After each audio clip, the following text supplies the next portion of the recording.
We're here with Glittergunner from Benelux VIP. Welcome, Glittergunner, and congratulations of reaching this final. Hello, thanks. Uh, what do you think about the performance of your team so far in this tournament? To be honest, the pool phase started rough for us, I think. Can't really remember, but yeah, since we got into the upper bracket, haven't lost a game. Now we're here. What do you think about this match? Will it be a close one or will it be an easy run over? To be honest, I don't know. I think TM won us one time, but then yeah, there wasn't the main lineup from today. So we're gonna see. I hope it's gonna be a fun match. Yes, like you said, you lost once against Team Missclick in the group stage.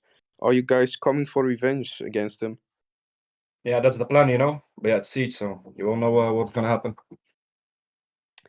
In the 5DG tournament, you just placed out of the top 3. Is this time to get the first trophy for Benelux VIP? Yeah, that's the plan. But yeah, to be honest, Benelux VIP isn't really a team, you know. It's just we're just like 5 guys just trying to play a comp, you know. Yes. And what is your prediction on this match? You know, the more what I want 3-0 in maps, you know. That's gonna then for me personally the second season I win ESA with 3-0 in maps. But yeah, you know, I don't know how Missclick has prepared and everything, so we're gonna see. Okay. Any last words for your opponents or the people watching the stream? No. Okay, thank you, Glittergunner, for this interview.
So, hello, Will from Team Missclick, and congratulations on making the finals. Thank you. Like a boss. What do you think about the performance of your team so far? It's been very good. I think Lego Man really needs to step up today. He's not really done much this so far. Me and Connor have been carrying the heavy load, so I think it's time for the Fraggers to actually get some kills, really. Yeah. You won EOC already with Missclick. Do you guys want to add another trophy on to the trophy room? I mean, we'd like to. We're just kind of chilling at the minute, just seeing how it goes. But yeah, like a boss, really. All class forfeited the semifinals against you guys. Do you think this saved you, or would it have an easy win anyways? I mean, they're the only team to beat us in a bigger than a BO1 series, so it would have been a close game anyway. But we back ourselves against anyone because we are the bosses. What's your predictions on this match, Will? 3-0. 3-0 easy sweep. Yeah. No, wait, no, you got me wrong. 3-0 to Benelux, not to Missclick. Okay, that's weird predictions. Any last words for your opponents or the people watching? Good luck. I mean, not good luck. I don't want you to have good luck. We want to win, but have fun.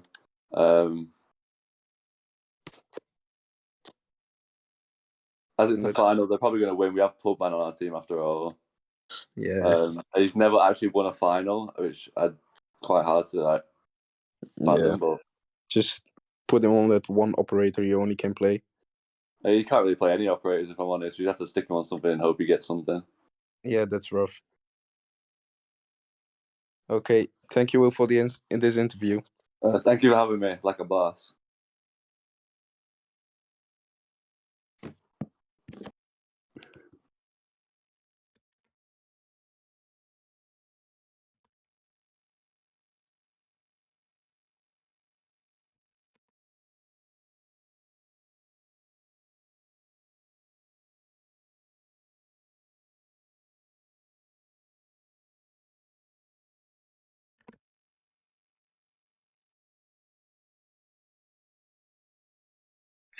Yes. Okay. Thank you everyone for watching and participating in the ESA Cup Season 3. There will be news about the next season online later this week or evening. We also want to thank our partners and sponsor, Dude. Be sure to check them out on the link.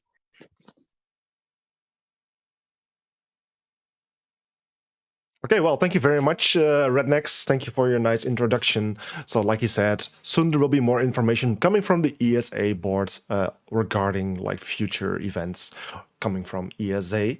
So, those are actually some interesting interviews. What do you think about Team Missclick? They didn't seem too positive about themselves, right? Because he did predict a 3-0 against them, right? Or did I mishear that?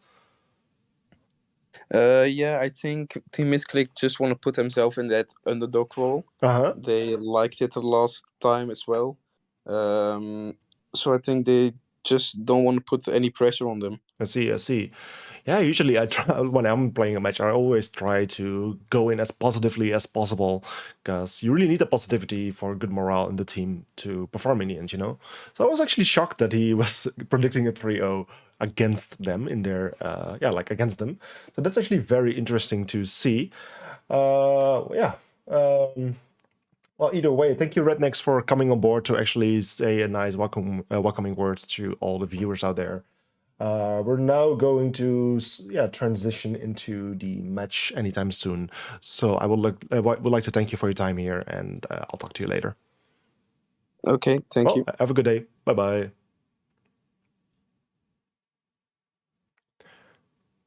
Okay, so good day, ladies and gentlemen. My name is Mad Max, or Bozemax, actually. as I prefer to be called these days. We're actually going to start with the match Benelux VIP versus Team Missclick anytime soon. The map bans actually already have been done, so they're already shown here on the stream at the moment.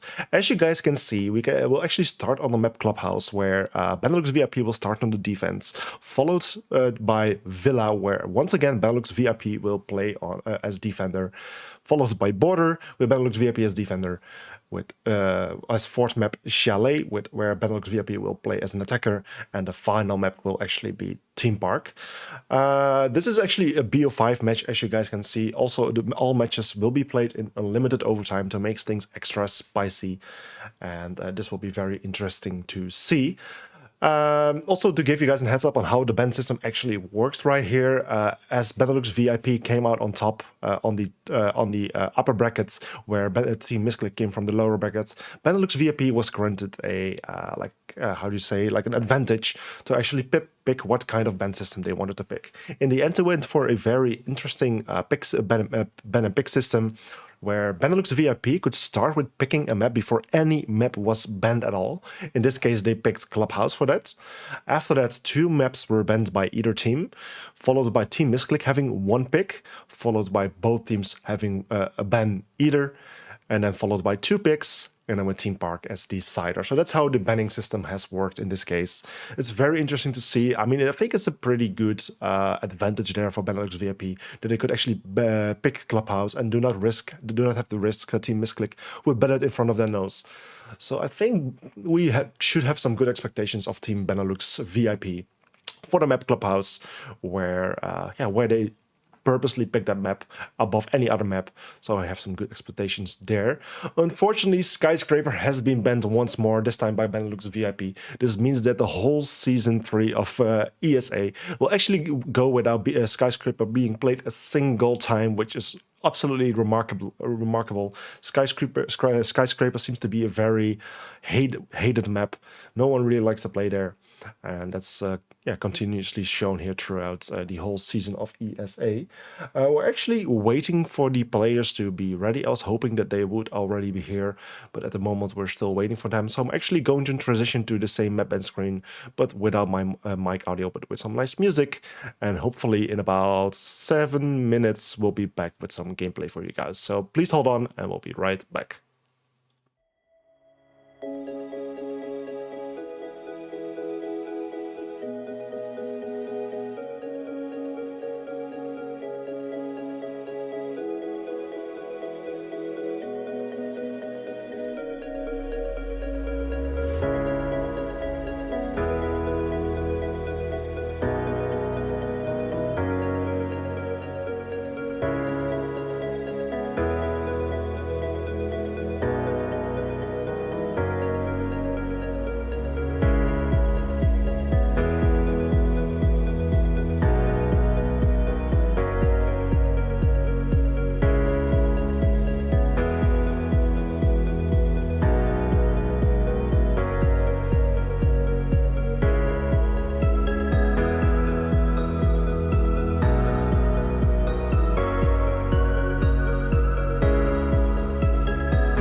And there we go. Welcome to the ESA Season 3 Grand Finals, where Benelux VIP will play against Team Missclick here on the map Clubhouse. I'm shortly watching this map video, and then we're just going to start with this matchup between these two finalists. There we go. So the first match of today is a BO5, where every match will be played with unlimited overtime. And we're starting here on the map Clubhouse, where Benelux VIP will start on defense and can now ban their first attacker for this matchup. The first attacker that is going to be banned here is that the Thatcher. Thatcher, of course, is the very common ban. It no longer surprises us to see a Thatcher ban, and especially also on the map of Clubhouse, I can understand that. You might also see operators like a what is it? Maybe like a why can I not come up with a name at the moment? I am talking about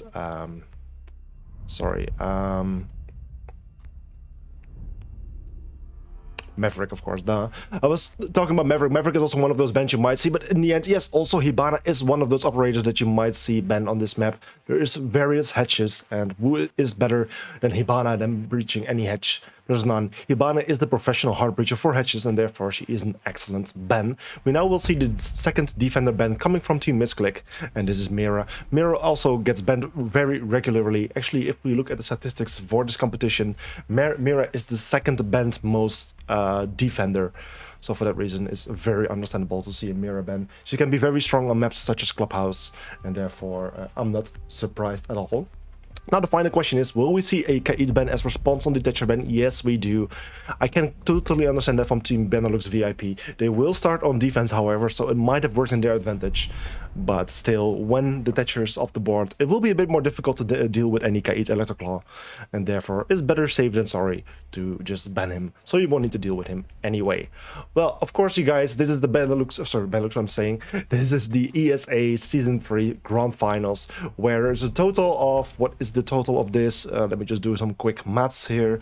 It's 500 to 10 pounds on total that is on stake, where the number one team will win 380 British pounds, and the second team will go home with 130 British pounds. Like I said, it is a BO5, so it's going to be a very long day. I hope you all of you guys don't have any other plans today, because we're going to be around here for quite some time, and especially it depends. Of course, best of 5 means you will need to win 3 maps in total. So at shortest will be done after 3 maps, but hopefully we're going to see all 5 maps, because of course it's the finals, and it will be very silly to only see 3 maps and to have the match closed on very early on. So for that reason, it will be nice to see a long and tight match. Actually, very interesting setup we're seeing here. We're seeing some castles being placed downstairs. Glitter Gunner, oh, actually, okay, yeah, he can drop down to the hatch. I was about to say he locked himself in, but of course he can drop to the hatch, which is the good thing for him, because I don't think he will be able to survive for all too long in that small room there. There's not a lot of cover inside. Okay, so the attackers are now approaching the building for the first round of an attack. We can actually see the Maverick in play. Of course, he is one of those must operators in the case of a Thatcher ban. Without Thatcher, it will be a bit difficult to deal with certain Electroclaws, which are banned in this case, but Mute Jammers and Bandit Charges. But also, the Blowtorch can be used to actually do the do some tracking. This way the wall can be destroyed in specific ways, where then with any soft breaching utility, the wall can be opened up very easily. We can actually see that the one pistol guy actually already got damaged quite a lot, but luckily they have a Thunderbird on his team. This way he can heal himself up by walking past those healing stations, and due to this he's now full HP once more. Meanwhile, I can actually see various attackers playing on a completely different side of the map. So we're actually seeing a nice spread out attack here, where some people are pushing from the master bedroom side and the other are pushing from the main CCTV wall. It's in the end is Tim who actually managed to get the first kill there. Sophia manages to take out the Thunderbird. Luckily, she already placed all of her charges there. Otherwise, she would have taken those to her grave, which would have been very pity. But in the end, she actually managed. Meanwhile, it seems like that the Maverick already has managed to open up the wall there together with Pacman, the Buck. We can use this underbarrel shotgun to actually open up this wall even further. Further ace charges are coming out to try and breach that construction wall. The one pistol guy managed to get a kill on Pupman. Is then with a kill there on the pistol guy. It's now 3 versus 4 in the advantage of Team Orange, which is Team Missclick. And due to the fact that there's a mute jammer placed on the wall there, the ball could not be reached, but the nade gets thrown, and the C4 gets thrown from the other side. It's too explosive either way. In the end, I think the nade didn't hit his targets, but the C4 did, and that means that the Maverick gets taken out. In the end, Konski managed to get a kill there on Jimmy. Also managed to open the wall after the mute jammer gets taken out. It's now 2 versus 3 in the advantage still of Team Missclick. The Muta needs to be a bit careful, but he managed to get a nice kill there on Lego Man with Konski and Zofia getting the final kills there on the attacking side, which is Team Missclick, meaning this first round is going to Team Missclick, the attackers, setting the score to 0-1.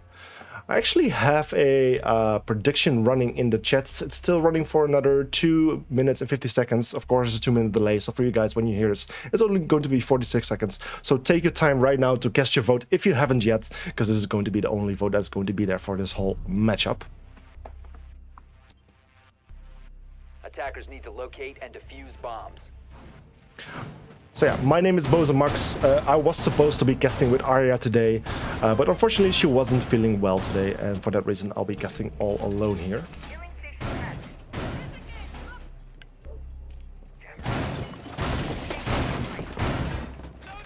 Okay, for the second round of this matchup, we're actually going to a bit more familiar bomb site, the one you often see as picked as first, and this is the basement bomb site, which is Arsenal Church. The CCTV cache bomb site didn't turn out quite well for Benelux VIP, and therefore they have now chosen to pick a different kind of bomb site. It seems like almost all hatches are going to be reinforced. Only hatch that is still soft is the bar hatch here, but also the one pistol guy is going to reinforce it right now, meaning all hatches have been reinforced. We are seeing some holes there on the backstage wall as well. Hatches are being opened towards the top floor, so I think we're going to see some heavy Roman presence, which will be very interesting to see.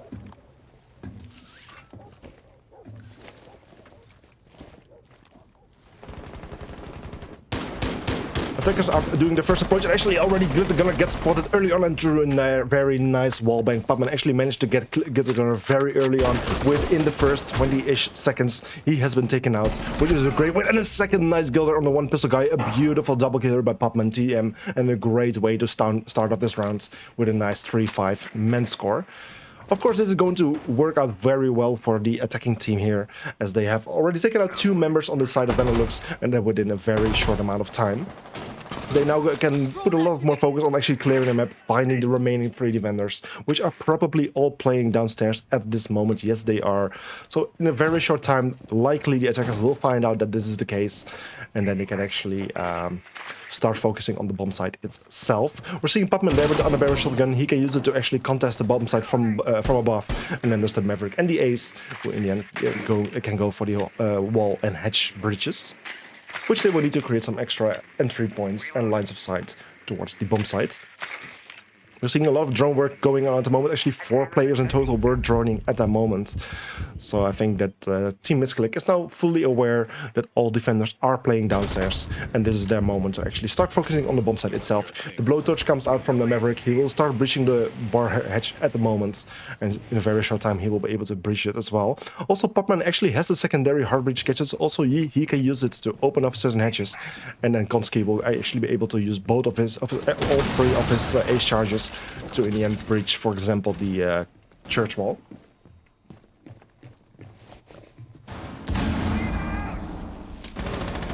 And yet Ilias gets found from above by the bucket through the verticals that have been made. He gets taken out as well. It's a 2 versus 5 now. Will we see a flawless round here on the side of TM? It's looking like it. Things are going very well for them, and I'm very curious to see how this round is going to play out. It's only a 2 versus 5 with only FMax and Jimmy Ninja alive. Jimmy Ninja actually managed to get a kill there on Will, but gets finished off by Konski.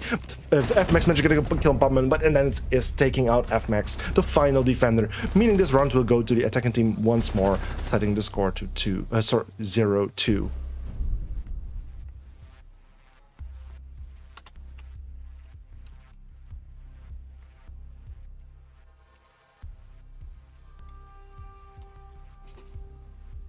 So a 0-2 score, a nice way for Team Missclick to actually start off with this map. And it's a great way for them to, start this matchup. In the interviews that they earlier did with Rednecks, they weren't all too sure of their performance for today. They actually predicted a 3-0 win for Benelux VIP, but the first 2 rounds show otherwise. They are more than in good shape to actually win these matches.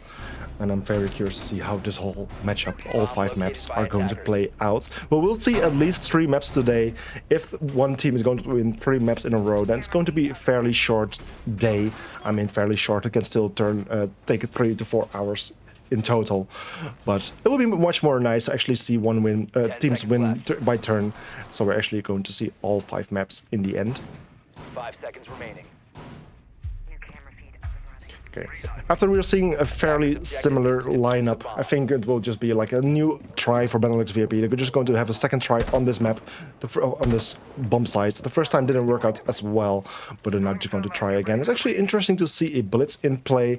If they're actually going to be able to breach this tunnel very early on, which they're doing, Pupman might actually be able to get some control very early on. There's no one in the tunnel contesting him at the moment. He might actually be able to rush the bomb site very easily. There's no one in Arsenal. He has control over this bomb site. He will find the mute. He will able to stun him. Elias actually managed to get the kill on Will there, which is very lucky for him. There's a gun over the kill on Lego Man. Pupman with the kill on Jimmy Ninja. Elias and the one pistol guy with a kill each. And now it's only Tim alive in a 4 versus 1. He actually managed to get the injured there on the Mozzie and a kill there on FMax. Gets shot from behind, and in the end he gets finished there by Elias. It's very close round. A very nice try from Team Missclick, but in the end a very good response from Benelux VIP, which led them to win this round.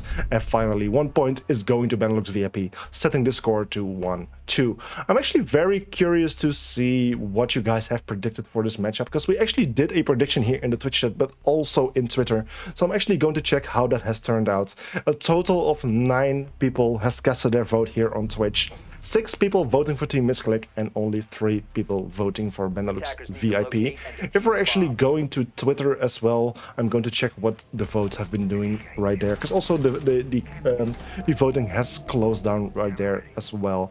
21 votes have been casted in total, of which actually the majority, 57%, went to Benelux VIP, with 43% going to Team Missclick. So actually it's quite a slight difference between the Twitch and Twitter votes. Twitter has a bit more of Benelux supporters, where the Twitch stream seems to have more Team Missclick supporters at the moment, which is very interesting to see. But I think in the end, if we level everything out, I think it will be a very close matchup, which would actually get very close to a 50-50 score. So that's very nice to see.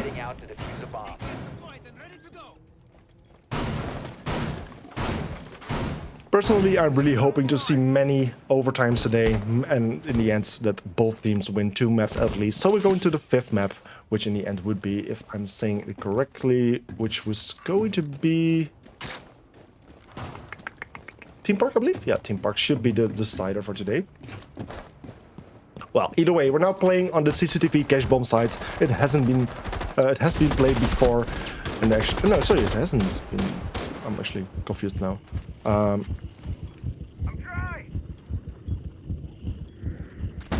Actually not quite sure at the moment. Well, either way, we're going to play it right now. Actually, Istim is the first one to actually get a kill here on the one pistol guy. That is the Mozzie taking out. He can still capture drones, but he can no longer control them, which is the big loss for him. Probably also C4 going to the trash can. But also Istim losing his life again. Sorry, Jimmy Ninja losing his life again by Istim. A nice double kill here for him. And that's also the Jaeger taking out. Of course, he probably already has placed his gadget, which is a good thing for him. But still, his gun in his hands would be a lot more useful. But FMax in the end managed to get things a little bit more straight by also taking out Lego Men. It's now a 3 versus 4 in the advantage there for Team Missclick, but it's up to Team Benelux to make that right, because they need the points. They're 1 point behind at the moment, and it will be very favorable for them to win 1 more round. We're actually seeing FMax continuously holding this angle. The Buck is playing there. It's a very tight angle. Buck is actually holding the same angle. It's just a waiting game for one player to actually move a little bit to the left or right. In the end, it's the Valkyrie who first moves, but he actually managed to get some damage there. No, actually, he did not get some damage in the end. Attackers already have some nice control here over the construction side. They are trying to go for a breach on the wall. Ilias has been injured at the moment, so it's technically a 2 versus 4. But managed to get a kill on Glitter. It's all up to FMax there, as he's the only player left standing. And also he gets taken out by Istem, who managed to get his 3rd kill for this round. Bringing this round to Team Missclick once more, setting the score to 1-3.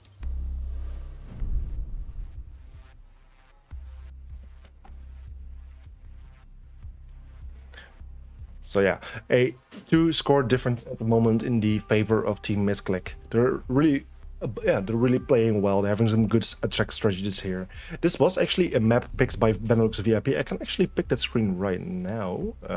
We actually prepared this very little nice screen for you guys. So actually you can have a nice overview of how the maps were picked and banned during this match. And I will regularly show this during big phases and preparation phases, so you can actually check the information right now.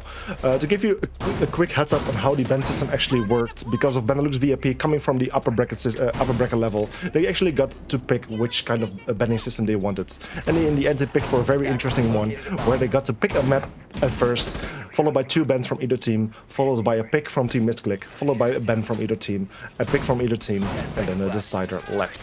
So first we'll go to Clubhouse, followed by Villa, followed by Border, followed by Chalet, finished by Team Park. Attacker's objective is to defuse a bomb.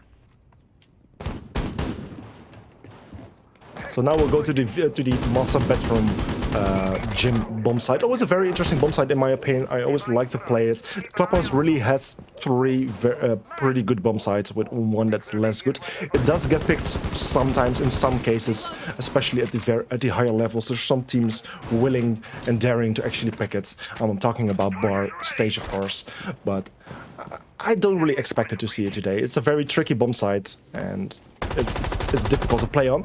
A very unfortunate dead there for the one pistol guy. He was playing in a very unsafe location, got found by the Sophia through a nice wallbang and got taken out. Sophia is actually playing pretty well. It's Tim playing on the Sophia here. We have seen many kills early on coming from him, but in the end Jimmy Ninja actually managed to take things around for his team, manages to take one of the top fraggers, actually the top fragger out from Team Missclick. And that's Sophia going to the grave. 10 kills already on the Sophia after 4 rounds. It's a good thing that Jimmy Ninja actually managed to stop him in his tracks there. I think that Istim would have been able to cause a lot more damage if he wouldn't have been taken out. Nades get thrown out, actually managed to get some damage there on Fmax. Fmax gets taken out, Elias with the kill there, Legaman, Jimmy Ninja with the kill there on Konski. It's a 3 versus 2 now in the advantage of Team Benelux. Pupman is still playing here on the CCTV area with Will Tim here entering the bedroom hallway through the jacuzzi bridge. In the end he gets taken up by Jimmy Ninja, followed by a kill from Elias on Pupman, meaning this round will go to the defenders, which is Benelux VIP, setting the score to 2-3.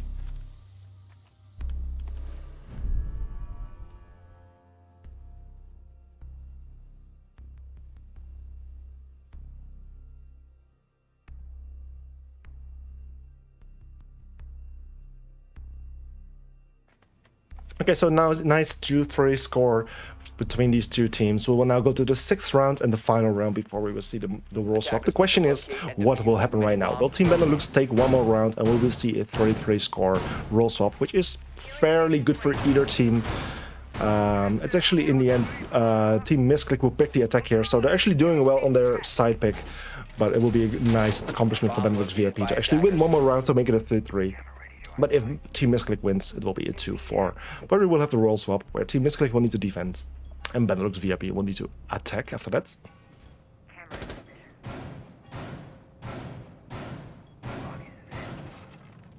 Ten seconds remaining. 5 seconds to go. In the end, all hatches have been reinforced. There's actually some roamer presence on the top available. We actually see Glitter playing there in CCTV. He has reinforced the wall towards the outside. This will definitely suggest that there is going to be some heavy roamer presence, and it will definitely support him to play there as long as possible. This way he can waste a lot of time on the attacking side. Actually waste some utility as well, as the Ace will now need to waste one of his breaching charges. I would have said that the might have been a better, actually, no, I was about to say that Buck could have used his average gadget, but that's not entirely necessary. In the end, Glitter gets in some trouble. He actually loses quite a bit of his HP, manages to rotate into the construction site here, and goes all the way through the bedroom to a safer area. Luckily also, actually they reinforced the jacuzzi later on. Jacuzzi also has been reinforced. This actually helps Glitter Gunner to fully rotate safely back to side, where probably some of his healing stations are waiting for him, which he can use to actually heal back up fully. Reloading. Okay, Okay, attackers are making their first way into the building. I think they have now complete top control. Yes, they do. Are there any roamers at all at the moment? Yes, we did see one pistol guy playing in the bathrooms there earlier. Oh, it's a bathroom, the strip club. There is a Nuk, I think it's a Nuk playing outside there, yeah, with the paper bag on her head. She gets spotted in the end. She doesn't get any damage, but the one pistol guy, as he was crossing, he does get damaged. But once again, also he will be able to rotate back to side where the healing stations of Thunderbird are awaiting him, which he can use to actually heal back up fully. I think the defenders are doing a quite good job on wasting time. They have wasted 1 minute and 30 seconds and actually also managed to get a kill there on it is, and this is actually a good thing for the defenders here. All defenders, I think, have fallen back to side now. Yes, that is a good thing. So they have wasted quite a bit of time, actually managed to take out one of the attackers. And with 1 minute and 10 seconds left, it's not much of time for the attackers to actually work with. They will now need to create the verticals, open hatches, and breach some walls to actually create more entry points, put more pressure on the defenders, and also create new lines of sight. Buck is actually very effective these days. He can use the Harbinger Genji to actually open up some hedges. He managed to get a kill on Glitter Gunner there, and can also use his underbarrel shotgun to create more and more verticals to make it very difficult for the defenders there to play in Arsenal. It's now a 4 versus 4, an even men score, 35 seconds left on the clock. That's not a lot of time. This round is going to end in a bloodbath anyway, but the question is for which team it will be. The one pistol bug guy actually managed to take out Konski. That's the ace with the diffuser in hands. This means the Pupman will now need to take it up. Will with a kill there on Ilias. In the end, Jimmy Ninja gets a kill on Will TM. Lego Man is injured. It's all coming down to Pupman now in a 3 versus 1. He is full HP, but he only has 15 seconds on the clock. He manages to spot several defenders there in the hallway, but in the end, the one pistol guy, the Mozzie, manages to get the final kill there on the last remaining attacker, the Buck. And this means this round will go to Benelux VIP, setting the score to an even 3-3. And yeah, with 6 rounds, the 6th round now being over, we'll go to the roll-up where Benelux VIP will now play as on attack and Team Missclick will play as defense.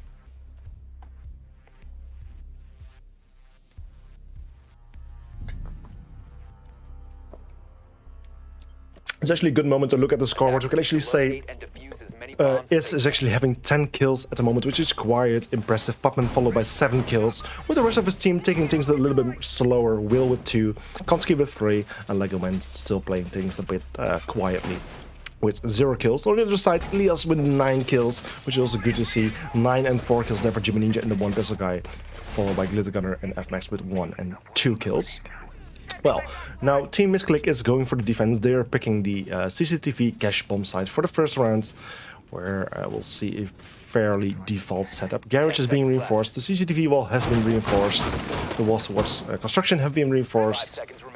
And I think this is, yeah, everything looks fairly normal here. Attacker's objective is to defuse a bomb. Jimmy Ninja playing on the Monty here. Monty is one of those operators who you will see picked fairly often on an attack here on CCTV cache. He is especially very effective on taking control over the catwalk area, and I will probably surely see him playing there. Meanwhile, it's FMAX entering here downstairs through the stockroom. He might actually be able to throw some nades from below, which he can use to take out certain kinds of utility, or even do some damage to some people, or even take them out. Laser gates have been placed. This makes it a bit more difficult to actually throw nades through this hole that has been made by Maverick, but in the end, they managed to get it through. The wall is not contested at the moment, and this means that Ace can now throw his Ace charges and go for a proper breach there. There is still one of the laser gates placed there, so they will need to take it out later on. But I think this is a good play from the attackers. 40 seconds to actually open up the wall, which is not too bad at all. Okay, attackers are taking more and more control. We're actually seeing those nades from below now coming from the Finca. There's actually one defender playing downstairs. That's Pupman right now. He's playing in stage. He's actually trying to contest from below and actually managed to get a beautiful wallbang there on FMAX. That's FMAX taking out the Finca. No more health boost coming from her. She just used one of hers, but she can not use any more. Jimmy Ninja is taking nice control here over the garage. Actually managed to push Istin towards the gun of Ist, and actually, which gives him a kill there on the Wamai. It's now a 4 versus 4, an even men count, which makes this round even more interesting. Will is actually playing downstairs on an oil pit. That's a great location to contest the catwalk from. If you're actually playing down there, you can actually see the stairs leading to catwalk, and that's exactly what happened. This is why he managed to get a kill there on the one pistol guy, which is a nice kill for him, where Elias is now trying to cut off this rotation, because he will be coming there from the blue stairs area. Jimmy Ninja has control all the way up to Gary's catwalk. He will need to expose himself if he wants to hop in through the window, which is a bit difficult for him, which is a bit riskful for him. Glitter Gunner is still playing there on the breach. The first smoke nades are coming out. Konski has waited well enough with them the first 50 seconds, and that's when the first smoke canister in the end gets used. Jimmy Ninja unfortunately cannot reach that bulletproof cam there, but this is a good moment for Jimmy Ninja to actually hop in. The smoke canister, however, does a lot of damage on him. This is very unfortunate. If he actually goes there, he will be able to block that wall, but he needs to be careful for those smoke canisters. In the end, Papa managed to get a kill on Elias. Both players get damaged quite a lot. Lego Man with a kill on Glitter Gunner. A knife kill there from Jimmy Ninja. It's a 1 versus 3 situation where Konski managed to get the final kill on Jimmy Ninja, meaning this round will go to the defenders, which is Team Missclick, setting the score on 3-4.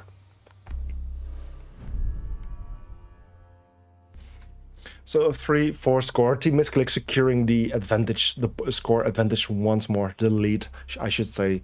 They have been in the lead quite some time with Benelux VIP, setting the score even after the 6th round.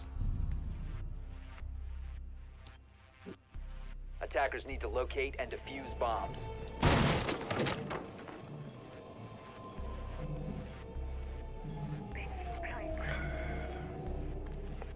Okay, so for the 8th round, the second defensive round of Team Missclick, we're going to the basement bomb side. There's actually currently one player there. It seems like that all other players are completely going somewhere else. I think it will be a very extensive setup here, where the full top floor will be contested. Both walls on CCTV and Jacuzzi will be reinforced. New jammers are being placed, perhaps some castle barricades as well. Rotations are being made, multi-pass are placed, so it's going to be a very heavy offside play, which can make things very difficult for Team Benelux to actually take control of. They will need to take control of the top floor first to actually remove all of the defenders, or they could go for a side rush. But either way, if they don't deal with the top floor first, they will always need to watch their back, which can be a bit unfortunate and uncomfortable to play with. So therefore, it might be a good thing for them to go for the top floor first.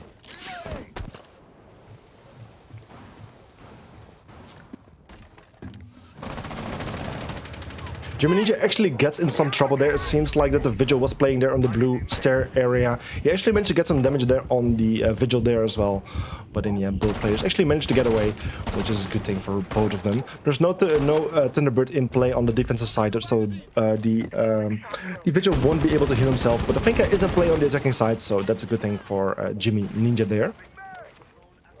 Just one press on the button from FMax will give him some more health, which will be very useful for him later on. It actually seems like that the attackers are not too worried about the defenders roaming on the top floor too much. They're actually putting quite a lot of focus on their attack already on the main level, on the ground level of the bomb site, of on the building, I should say. I'm actually quite curious how this is going to turn out, because there are still quite some roamers left, and if the attackers are not careful enough, they might get flanked from behind later on, which can be very dangerous for them. And yet, Elias is already having control over Tunnel, so Jekyll, they're playing all alone. He is able to gather some information himself, but using the shotgun to open up the barricade, he has given away his position. The castle is aware that he's playing there and is trying to pre-fire in his location. Also, FMax is playing on the hatch. The hatch has been opened. That's a good thing for the attackers. Jimmy Ninja actually managed to get a kill on the Vigil. The fight that he had earlier has now been finished, which is the first kill there for the attacking side. Also, Glitter Gunner with a kill there on Lego Man. Jekyll is trying to contest the Jekyll, but the castle, but doesn't manage. But Pistol Guy comes from the back together with the Sophia. In the end, it's all Pupman left. Pupman in a 5 versus 1 with only Jekyll there injured. He managed to get a kill on Jimmy Ninja, but in the end, Glitter Gunners managed to get a final kill there on Pupman, bringing this round to the attacking sides and setting the score to an even 4-4.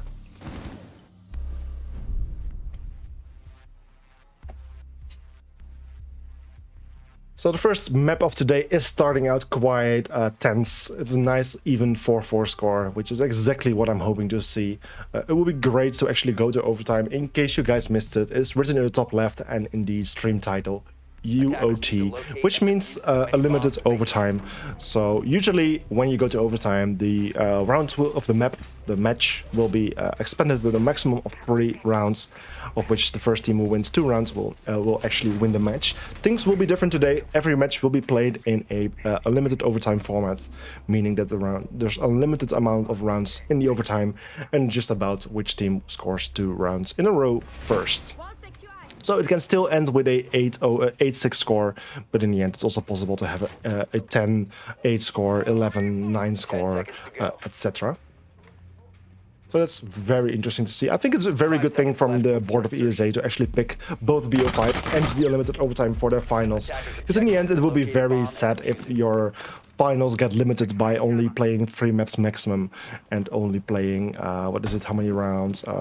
12, 15 rounds maximum. This way you'll have 5 maps and unlimited rounds to play on them, which makes it more interesting and makes it the ultimate matchup between these 2 teams. In the end, Elias is one of those players who tries to enter the building first here from the kennel side. He's trying to enter stock, but there's actually a player playing there at the backstage. I think it's the Vigil who's playing there, and he actually managed to deal a little bit of damage there on Elias. He's actually playing very cocky. He's not all too scared. He actually managed to do damage twice there on Elias, which is a very good thing for him. A 3rd time might even be possible, as he has relocated himself, but in the end he gets shot from a different position and also loses some of its HP there. Meanwhile, Glittergunner, the ace, is focusing on the tunnel. He has been able to create a little opening there, allowing him to go inside. Actually, no. Okay, that's interesting. For some reason, the hole is not big enough there, so maybe Ace should go on a little diet there, so he can actually fit in. Is, meanwhile, actually managed to get his first kill there on F-Max. Also, Jimmy Ninja gets taken out by Will, and now it's a 3 versus 5 in the advantage for the defending team. A bomb has been located. A 3 versus 5 with still 1 minute and 30 seconds on the clock. That's more than half of the round still there. So there's still a lot of space for the attackers to work with. But in the end, Elias also gets injured and finished by Lego Man. A 2 versus 5. Things are not looking all too good for the attacking team here. They might still be able to work things around, but in order to do that, they still need to do a lot of work there. Ace is trying to actually contest the bomb site from the tunnel. The one pistol guy managed to get his first kill there on Lego Man. It is a start, and I'm actually wondering in what extent the defenders are aware that Glitter Gunner is already here, halfway in the tunnel, because if not, he might be able to cause a nice surprise there. In the end, the one pistol guy is slowly crouch walking and flanking the castle. This might actually be a perfect way for him to actually take out the castle. He throws the H-charge to create a new angle for his teammates. In the end, the castle gets damaged and gets injured. This is a good thing. It's now 2 versus 3, but in the end, Pupman manages to take out Glitter Gunner. It's the one pistol guy all alone. He manages to deal some damage on either side, but Pupman in the end manages to get the final kill there, taking out the final attacker, bringing this round to Team Missclick, setting the score to 4-5. A 4-5 score, which is very nice to see. Team Missclick back on the lead again, but it's the question, what is going to happen now? Will Benelux VIP win another round, and will they make it back, turn it back into a 5-5 score, an even score? Or is Team Missclick going to score another round? Are they going to set the score to 4-6, and will they hit the match points, after which they only will need to win one more round to end this first map? It's going to be a very important round here for Team Benelux, actually both teams, Benelux and Team Missclick. And I'm very curious to see how it's going to turn out.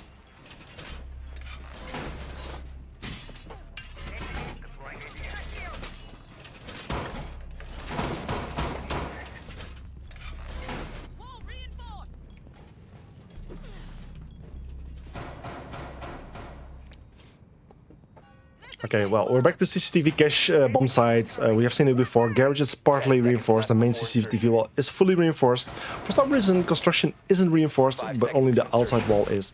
But I think that's because we're seeing some big extension. In the end, the construction wall does get reinforced. But like I said, there is some extension going on. Some rotations have been made, and also the bathroom has been reinforced. So I think we're going to see some roamer presence, or at least defender presence, on the bathroom side there, which can lead to some very interesting plays. The one pistol guy is one of the attackers to actually enter the building first. He has used one of his explosives to enter the tunnel area, which he can actually use to find some defenders here. Because like last time there was someone playing in oil pits. This is a good chance to actually check for that. But in the end, it's Tim who actually gets the first kill there on Jimmy Ninja. There's a Twitch taken out. She can no longer use her Twitch drone, which is very unfortunate. but in the end, there's luckily no bandit or mute in play. So bridging walls shouldn't be all too difficult for the attacking team here. In the end, the one pistol guy actually is coming up the blue stairs here. He might be actually to find someone. Yes, there's someone right in front of him. That's Gonski. Gonski peeked around the corner. He wasn't expecting any attacker there. In the end, they managed to trade each other. Both players get taken out. This means now it's 3 versus 4 in the advantage of the team Missclick. The first 8 charges are coming out. This means that the CCTV wall is being opened up. Elias is playing there on the main entrance side where he might find Will eventually. FMAX is still droning a bit. And Glittergunner is also good to gather some more information to see where his opponents are playing at the moment.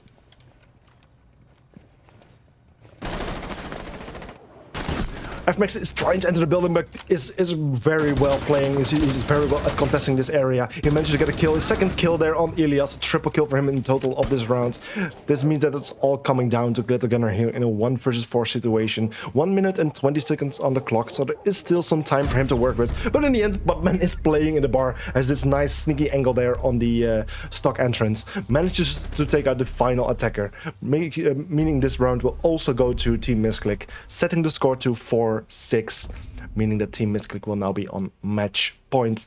Meaning, if they only win 1 more round right now, they will be on. They will win this match. But it's now up to Benelux VIP to win 2 more rounds in a row to deny the match point and bring this match to overtime. And God knows how long that will possibly take. It will take at least 2 rounds, but it can take many more. But either way, this map might be over anytime soon, meaning that we will go to Villa right after this, which will be the pick of Team Missclick, where Benelux VIP picks to be the defender.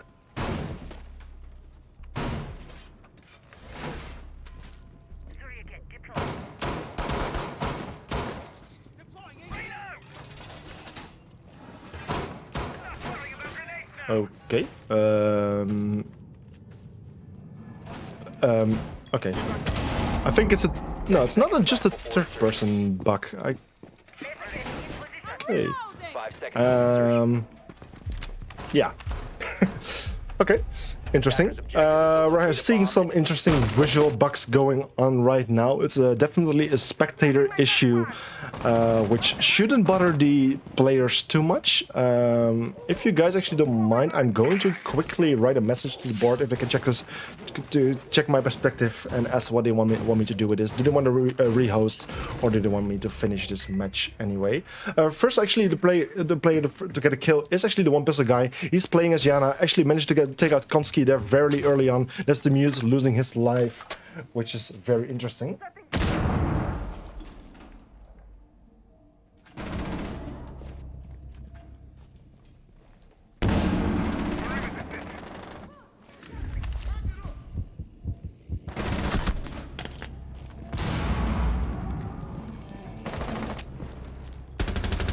Okay, I quickly asked the board if they want a rehost or not, but we'll find out anytime soon. Meanwhile, the round is still going on. Actually, many players already have been taken out. It's FMAX playing all alone in a 1 versus 4 now. This is a good round for Team Missclick, and it doesn't seem all too good for Benelux VIP. In the end, we might not need this rehost after all. If FMAX gets taken out, if he does not manage to win this round, the round will go to Team Missclick, and then this visual bug will be over fairly soon. FMAX actually managed to get a kill this Tim. We don't get to see all too much of it. Mama is playing behind the shield there.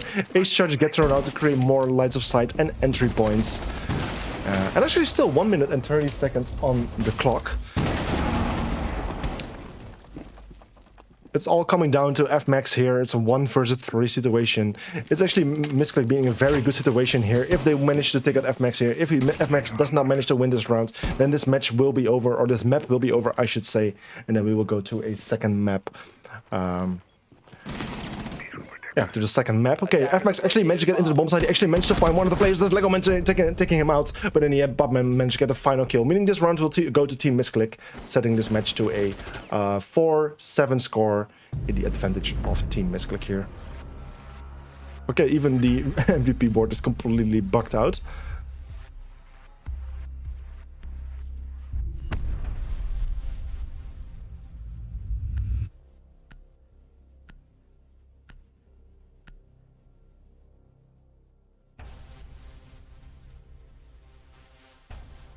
Okay, so that's actually the first map finished right here. Clubhouse with a 4-7 score there for Team Missclick. They managed to win the first map points. We're going to have a short 5-minute break here right now. I'm also going to restart my game just to be sure, to make sure the visual bug will not return. So 5 minutes-ish, maybe a little bit longer due to the rehost. And hopefully we'll be back very soon. So short break, and we'll see you guys soon. Bye-bye.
Okay,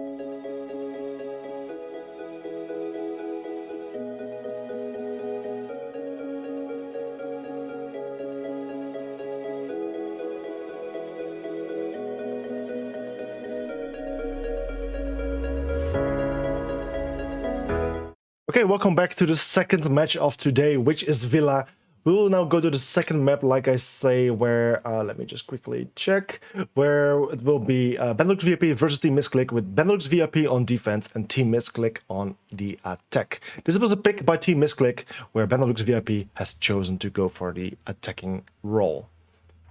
So after a very interesting first map on Clubhouse, in the end, it was Team Missclick who got on top as winner with a 5-7 score. They managed to end this map, which was quite interesting to see. Am I saying that correct? 4-7 or 5-7? No, it was 4-7. My bets. Well, either way, the first operator bans are coming out. The first operator ban is coming from Team Blue, which is Benelux VIP. And once again, just like the previous map, it is the Thatcher, just like we're used to.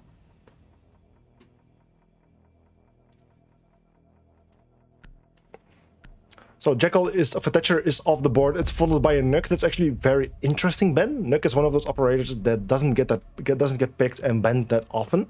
But actually, once Nuck gets picked, you can sometimes actually see her being pretty successful, especially when your defensive setup is really relying on information gathering. Lots of cameras, lots of other kinds of utility that Nuck wouldn't trigger. It can be very difficult to play against a Nuck. So in that way, it is kind of understandable to see a Nuck ban. It's actually followed by a Valkyrie ban. Valkyrie is one of the most banned operators on the defensive side at the moment. Also in that way, not all too surprising, especially in the big map as Villa. It can be very useful to have a lot of information gathering, and also with her C4 in the pocket, so you can cause quite some damage from below. The final operator ban is the Vigil, coming from Team Benelux VIP.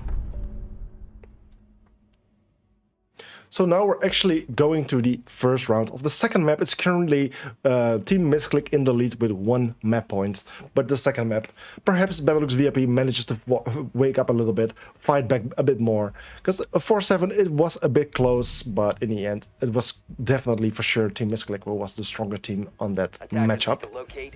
So now it's a second chance for Team Benelux to actually try to win a map. Like I said, this map was picked by Team Missclick, but it's Team Benelux who picked the defense here.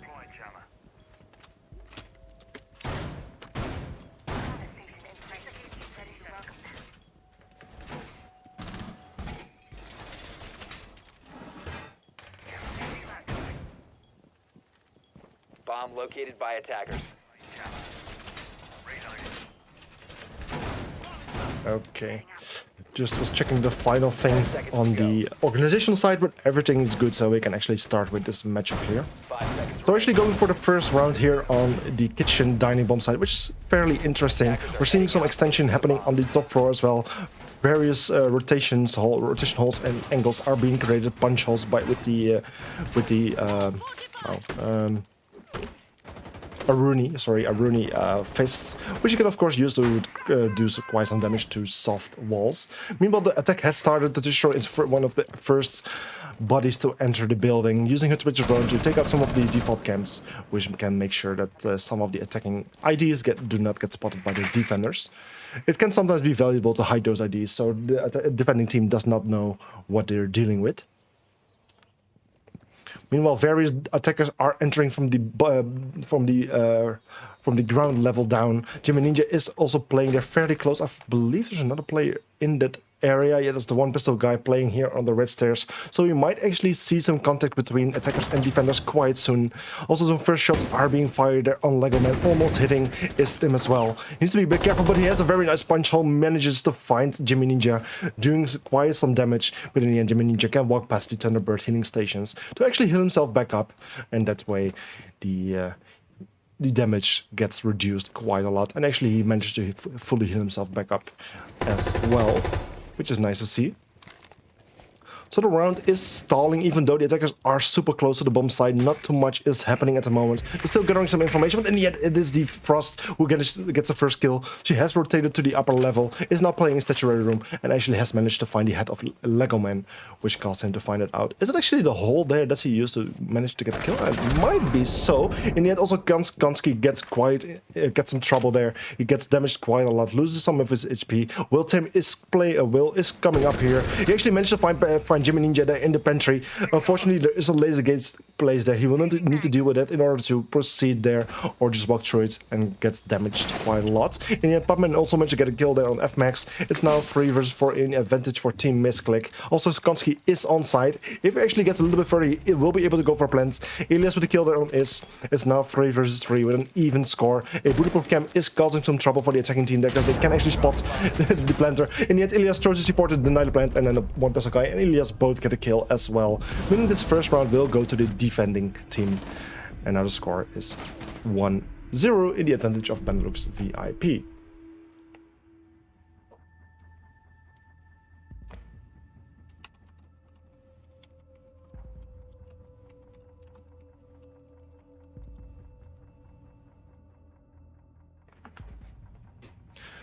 So Benelux VIP actually starting off with the first round win this time. Last time it was Missclick who opened up the match with the first win on Clubhouse, but now it's Benelux starting. I think they're like, I think it's a good thing for them. They are like in a bit of a tighter spot. Even if they lose this map, there's still not a big problem for them, because it is a best of 5. So in the end, you need to win 3 maps in total. But it will be very favorable for them to actually win this map. So the map score will be set to 1-1, an even score. Attackers have discovered the location of a bomb.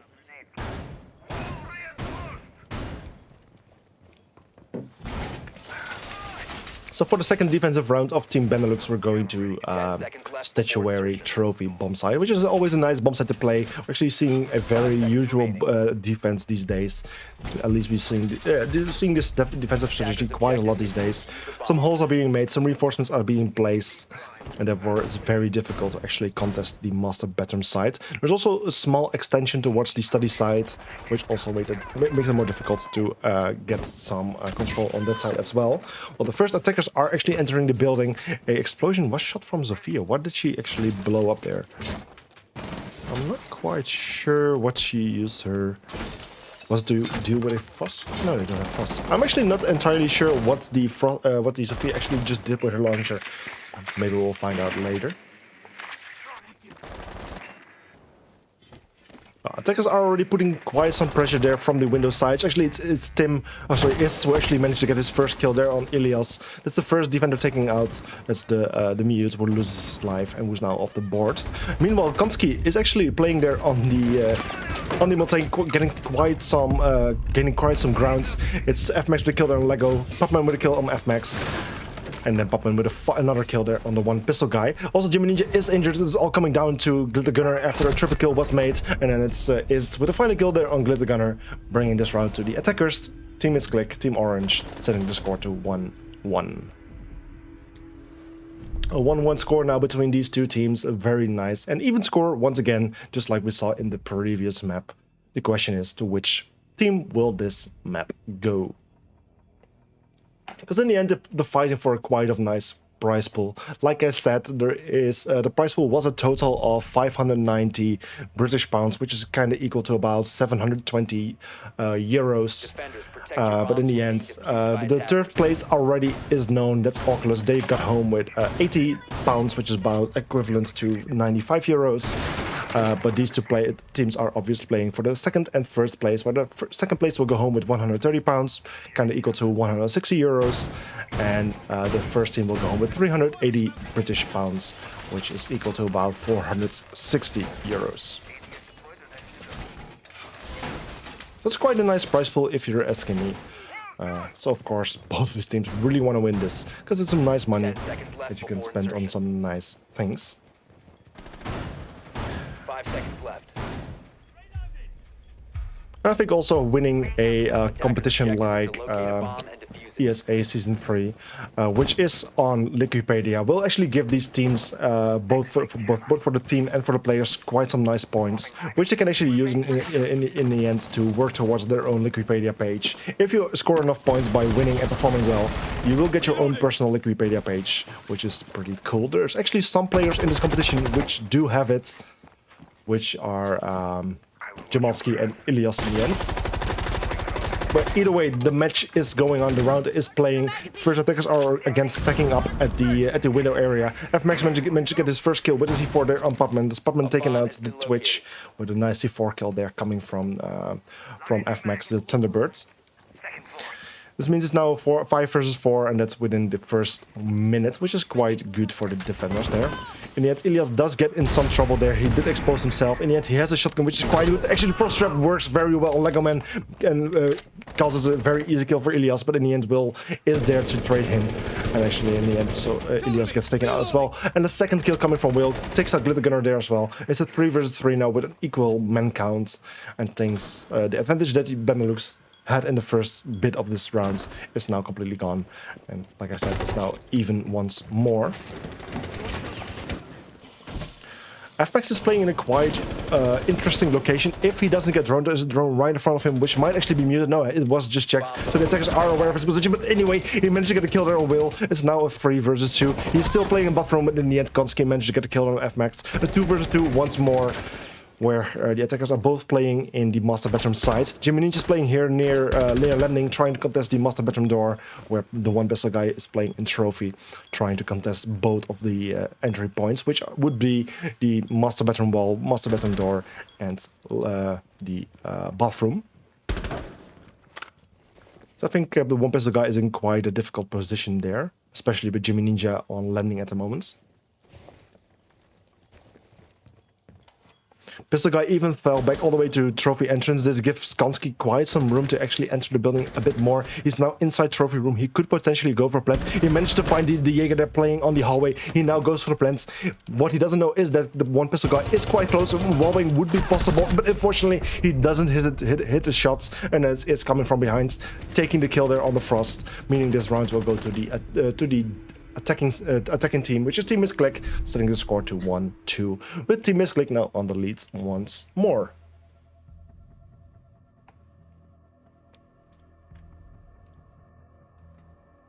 So a 1-2 score for Team Missclick in their advantage. We'll now go to the fourth defensive round from Team Benelux, where they will play on Dining Room Kitchen. The only bomb site they have won so far. They're going to just do it once more, and potentially they will also win this one as well. It will be good for them to make it a 2-2 score again, but in the end, it's very possible that Team Missclick manages to get around here as well.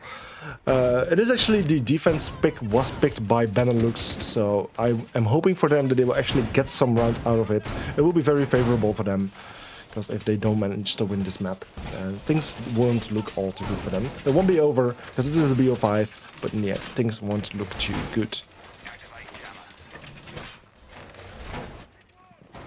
10 seconds left before insertion. 5 seconds left before insertion. Attackers are moving out to locate a bomb and defuse it. Okay, we're actually also seeing a nice extension to the top floor. Same frost trap like before. Was quite useful last time. I'm just questioning in what extent the attackers will fall for it once again. It will be very interesting if they fall into the same frost trap 2 times in a row.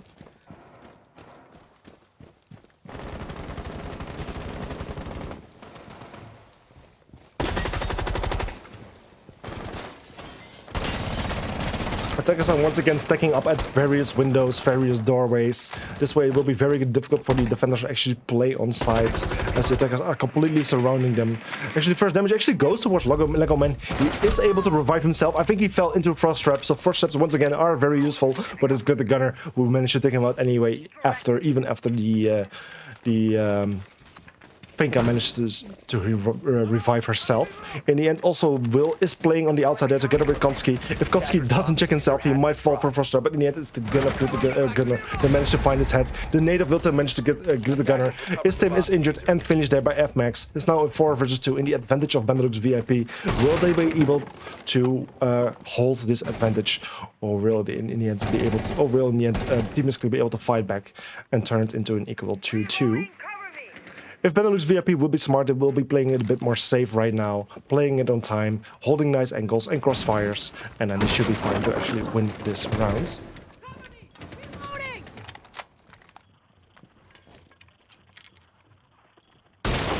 With 1 minute and 20 seconds on the clock, actually the Sledge has plenty of time to create various verticals, which will make things very difficult for the defenders to play on site. A very nice drop together here with Will, and the Twitch causes them to get a kill on Ilias, but Jimmy Ninja with the final 2 kills on the remaining 2 attackers means this round will go to the defenders, which is Benelux VIP, setting the score to an equal 2-2.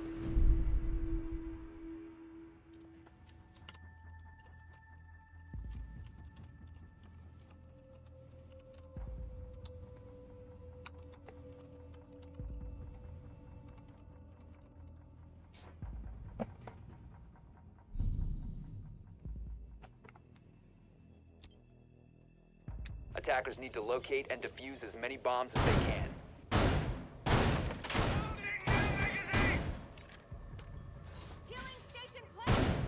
5th round of this match, we're going to the Aviator Games bomb side, one that hasn't been played before here by Benelux VIP, so we cannot really predict what's going to happen here. But I'm quite curious to see how this will turn out for them.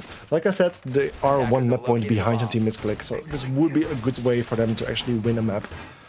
But in the end, it's a BO5. So like I said, they don't necessarily need to. But it won't be a good thing to be 0-2 behind. So that's why. 5 seconds left before insertion. Attacker's objective is to defuse a bomb.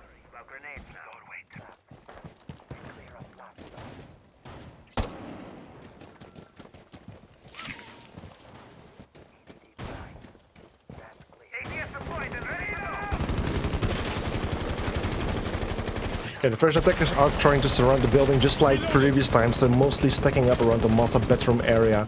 From here they will try to get the first control over the map, gain some more knowledge, try to make an entry, and try to push back the various defenders that are not playing in this area back towards the bomb site, or even take them out, which will be even better for them. FMax, Glitter Gunner, and the one pistol guy are all playing on this side of the map. This is a quite a big man count, which will make things surely pretty difficult for the defenders there to play. In the end, Istim managed to make things a bit more workable for the attacking team by taking out the one pistol guy, the Capcan. He probably has already placed all of his traps, so they still need to be careful for that.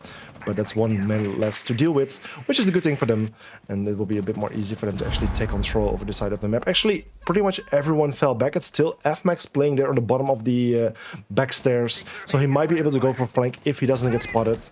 So that's actually a very nice possibility for them. And yet Ilias gets taken out, he gets injured, he's playing on the 90 there. Jimmy Ninja is actually coming closer to actually support him. He's holding an angle towards landing where Ilias was injured from, but in the end he goes for the revive here, with Istem getting a kill on Glitter Gunner. Meanwhile, it's now 3 versus 5, with Ilias being very low on health. But luckily there are the healing stations from the Thunderbird in play, and now he has managed to heal himself back up fully. But still, 2 men less alive on the defensive side here, which isn't looking too great for them. Attackers meanwhile take control over 90, but Ilias actually managed to stop them in the tracks a little bit. He managed to get a kill there on Konski, which is a good thing for them.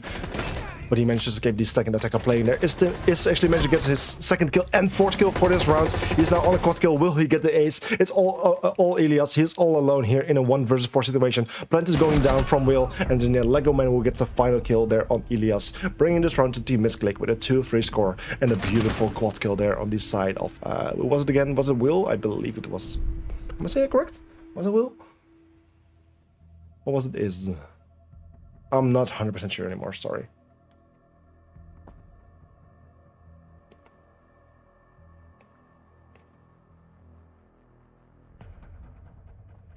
I might be able to see it on the stream very shortly, who actually managed to get the first kill, because that's the one with the quad kill in the end. Attackers need to locate and defuse as many bombs. That's when the Capcan got taken out.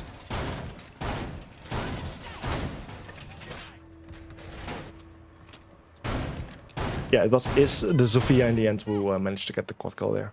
Well, either way, the defenders unfortunately did not manage to defend the bomb site successfully. They're just going to try it for a second time. They're going back to the game's bomb site. They could have gone back to trophy statue, but also that bomb site hasn't been working out quite well for them. So therefore, it's quite difficult for them to successfully defend that. So they're going to give it a second try here on Aviator Games, and perhaps they will now, after a second try, be able to win it. This is the sixth round of this map, meaning this after this round they will have a role swap. So it will be very good for Team Benelux to actually win one more round to make it a 3-3 score, so they got the most out of the defense that they have picked. Even favorable would have been a 4-2 score, but that is no longer possible.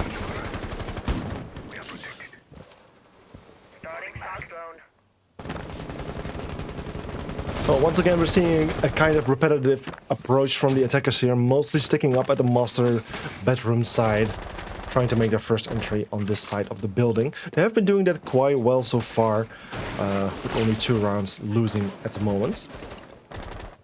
Okay, first attackers are actually inside the building. Legoman is currently inside of the walker closet together with one of his teammates. Drones are coming out, and it's in the end Istim with the first kill on both Glitter Gunner and FMAX. 2 defenders taking out. Things are once again starting out not all too great for the defenders here, and pretty well for the attacking team, which is Team Missclick. One pistol guy currently roaming here around the red stairs. He could actually go for a pretty nice flank. He actually managed to go through C4 from below, taking out Konski, or actually not taking out, but injuring him. But with the Finka on the board, they actually managed to revive him pretty quickly. And also the one pistol guy lost quite a lot of his HP. If he will be able to return back to the bomb site, he will be able to heal himself. Ilias, in the meantime, with the kill there, is sending this matchup to a 3 versus 4. In the end, yes, the one pistol guy manages to return back to the bomb site. He is able to heal himself back up almost fully, but still they are in a man disadvantage, so things are still looking pretty good for Team Missclick here at the moment. Incoming adrenaline boost. Deploying ADS. The Twitch drone is heard to be on site. It's actually using the laser pretty usefully to take out various bits of utility. In the end, Ace Charger gets thrown on the vault wall, where it's currently Jimmy Ninja is playing. This is a very difficult spot for him to play, but in the end he managed to find Kotski and to take him out. Will he find the Finka? No, Finka in the end managed to get the kill. The Fuser is down on the floor, but will be easily picked up. It's now through 2 versus 3 with still 45 seconds on the clock. This is enough time for the attackers to go for successful execution, but a 2 versus 3 isn't that big of a difference, so they still have a pretty good chance to go for a successful attack here. In the end, the one pistol guy managed to find Pupman and to take him out. Ilias gets a bit of trouble, managed to get an injury there, and also the kill there on Lego Man from Ilias, meaning this round will go to the defense, which is Benelux VIP, setting this score to 3-3 and bringing us to the roll swap, where Benelux VIP will now need to play as an attacking team, and Team Missclick will play as defender. So both teams did just as well on this first half of the map. 3-3 score, and the question is, how will things go now we had the roll swap? Will one of these teams be performing better on the other side, or yeah, it's very questionable how things are going to turn out here after the roll swap. Need to locate and defuse as many bombs as they can.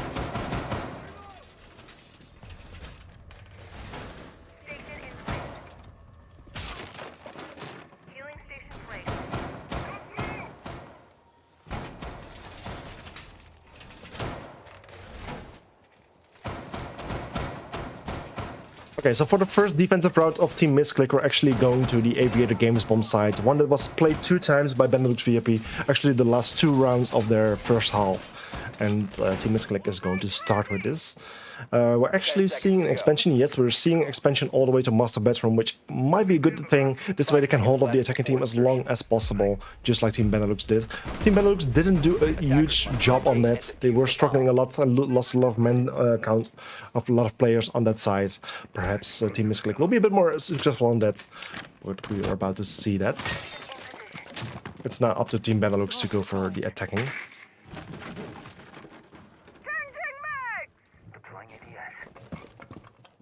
Okay, FMAX is one of the first bodies to actually enter the building. It's Finka taking on one of the first default camps. He actually needs to be careful because there is various players. I was about to say there is various players playing on the ground level, and there's one pistol guy. The Yana will actually also enter the building, taken out, and the first kill there on the side of in the disadvantage there of Benelux VIP. Also, Glitter Gunner has lost quite a bit of HP, where also Will got damaged a little bit. Okay, it's still only the Finka who has entered the building at the moment. He's trying to get some control here over the main entrance area. There's currently no one playing too close, with Lego Man playing the first body in the nearest area. He's currently playing here in the living room. Might get in contact with the Finka anytime soon. Also, Glitter Gunner lost some of his HP there. Lego Man is sneaking up, managed to find the head of FMAX there. A second kill there on the IQ. Beautiful double kill here from the Alibi. It's now a 2 versus 4 situation. And the advantage for Team Missclick. Elias gets in contact with the Thunderbird, managed to get a kill there, but in the same time, Jimmy Ninja gets taken out by Is. It's now Elias all alone in a 1 versus 3 situation with only about, what is it, maybe 15 or 20 HP. Things are not looking too great for him, but with 1 minute and 20 seconds on the clock, things are still possible.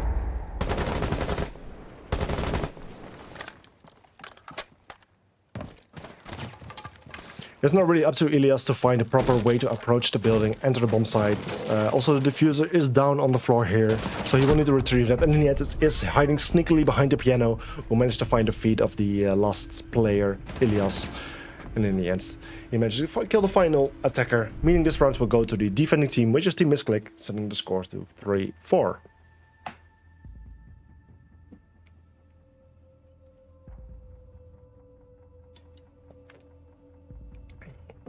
So the first defensive round of Team Missclick actually goes to them. And for the second defensive round, we will now go to trophy room, statuary room. Attackers need to locate and defuse as many bombs as they can.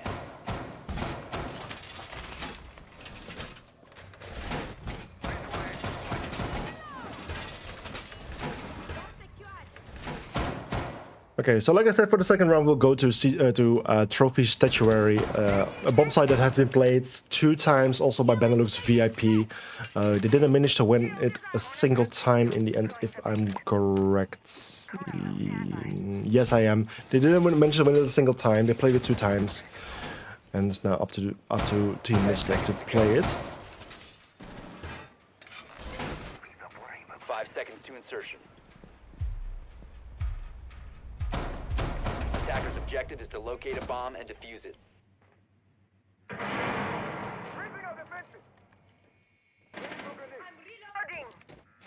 So the 8th round now has started. Attackers are trying to get a little bit more information using their drones. First attackers will be entering the building shortly. Glitter Gunner is one of those attackers who might enter any time. First windows have been punched open by Lego Man with the first opening kill. Actually managed to get a kill on Glitter Gunner. Perhaps a second kill is possible. No, Jimmy Ninja actually managed to punish him for the kill he managed to get on his teammate before. It's now 4 versus 4. Actually, Jimmy Ninja gets damaged quite a bit from above, but the one pistol guy manages to get a kill there on his team. It's now 4 versus 3 in the advantage of Team Benelux. They should maybe take the time a little bit more to now to get some more information, because the defenders are playing fairly aggressive here. If they don't drone out well enough, they might get caught, and they don't want to lose this advantage that they have at the moment, I would say. In the end, they do. Will manage to get a kill on Jimmy Ninja. It's now 3 versus 3 with an even Mankind, where Benelux has lost their advantage, unfortunately. There's still some bodies downstairs. In the end, Ilias gets distracted very well. Konski managed to get a kill and pick off Ilias off that. Very well coordination between the 2 teammates there, with a distraction coming from above. And it's now 2 versus 3 with FMAX currently inside the master bedroom. A well-placed Wamaitis actually managed to catch one of his ace charges, but also results in a kill there on Konski, who got called out on the sound cue of the Wamaitis. In the end, the wall gets breached by 2 of his ace charges, which will actually give them some more entry points and line of sight into the bomb sites and give them some new opportunities. Batman is currently playing in Astronomy close to the bathroom door, where Will is playing in Trophy Room, trying to contest the master bedroom side.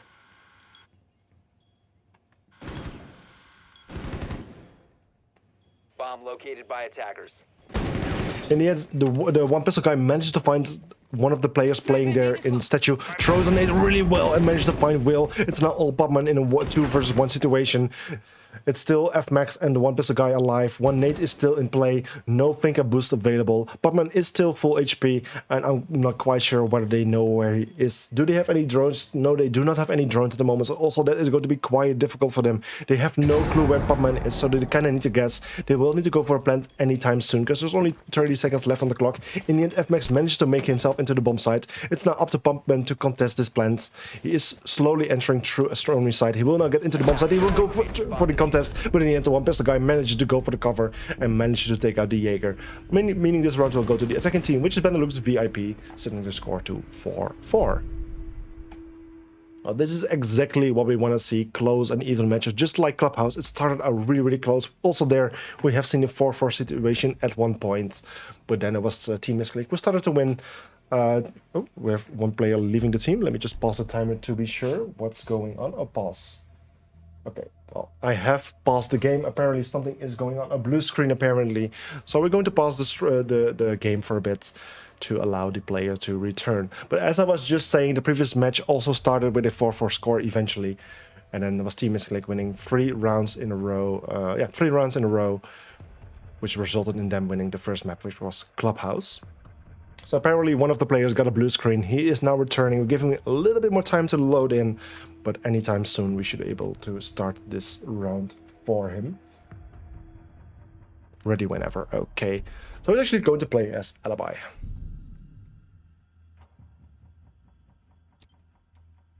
Attackers need to locate and defuse bombs. Okay, so after Team Missclick was unable to successfully defend the trophy statuary bomb site, they're just going to try it for a second time. And now we're going to see if Team Benelux will be able to contest them well enough once more like it just did.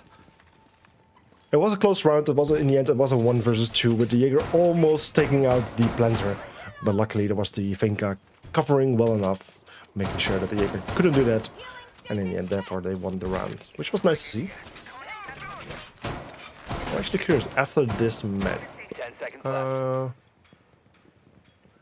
Okay. 5 seconds left before insertion. Attackers must locate and defuse a bomb.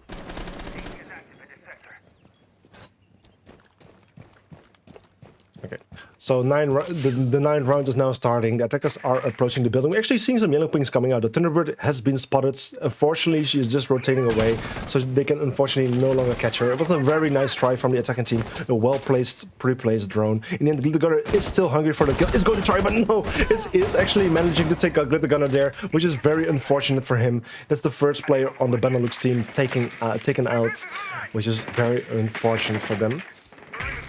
And yeah, one pistol guy managed to get a kill. Lego Man, that's the Alibi taken out. Alibi actually before did get a very nice double kill. Ilias with a very nice double kill there. Both Is and Konski taking out.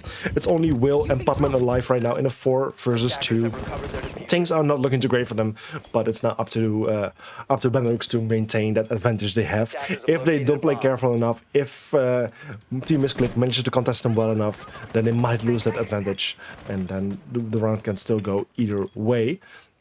So it will be up to Benelux right now to actually make sure they drone properly, find those 2 bodies, and make sure they don't lose any players here. In the end, it's the Yana drone who was scouting ahead actually managed to find both of the players, so they now have an idea of where both Pupman and will be playing. And the attackers can now try to contest them and go for execute in the end. The one pistol guy managed to find Pupman. It's not all Will left in a 4 versus 1. He managed to find 2 players there in his crosshair. Doesn't get any damage whatsoever. And in the end, Ilias managed to get his 3rd kill for this rounds. And in these rounds, bringing the round to Benelux VIP. And after 8 rounds, they're finally taking the lead again with a 5-4 score. So 8 rounds ago was the last time that actually Benelux VIP was in the lead. So it was about time, but finally they are in the lead right now with a 5-4 score. The question is, will they maintain it?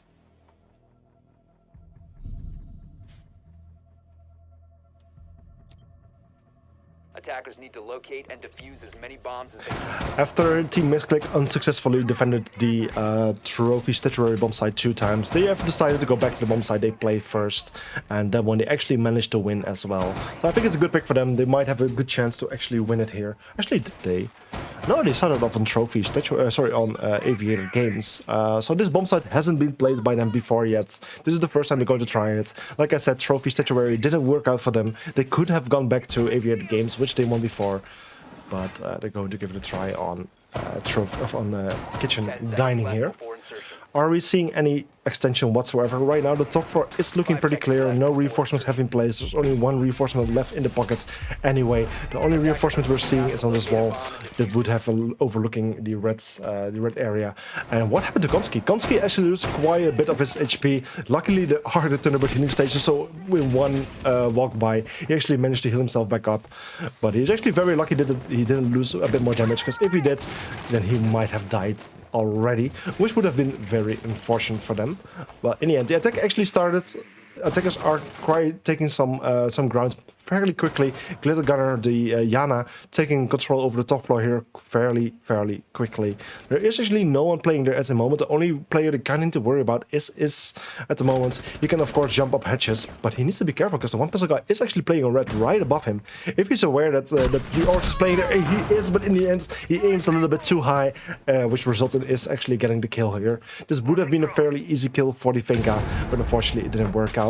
In the end, Konski also gets a kill on Ilias there. It's now 3 versus 5 in the disadvantage for Benelux.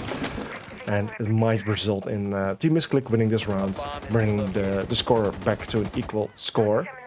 But in the end, the round isn't over yet. Things can still go either way. And it might be very possible for Benelux to actually bring things around here.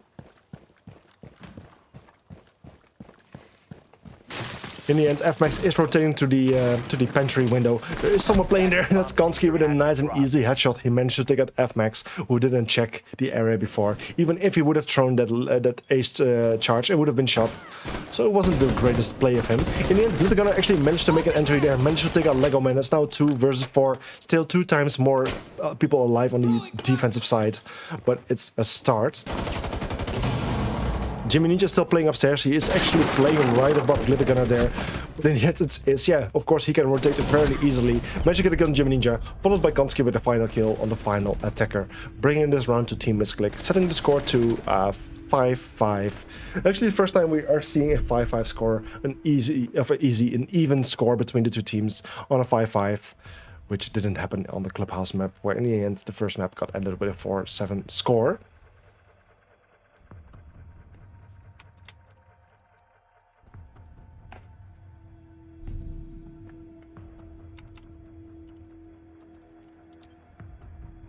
Attackers need to locate and defuse bombs. I will watch over us. Magnet activated.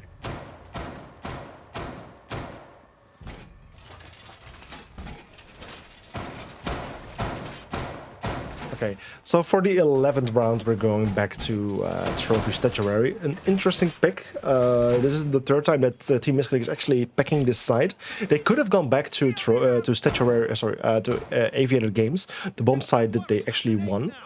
So it's actually interesting that they're going for a 3rd try on this bomb side. That hasn't worked out quite well for them.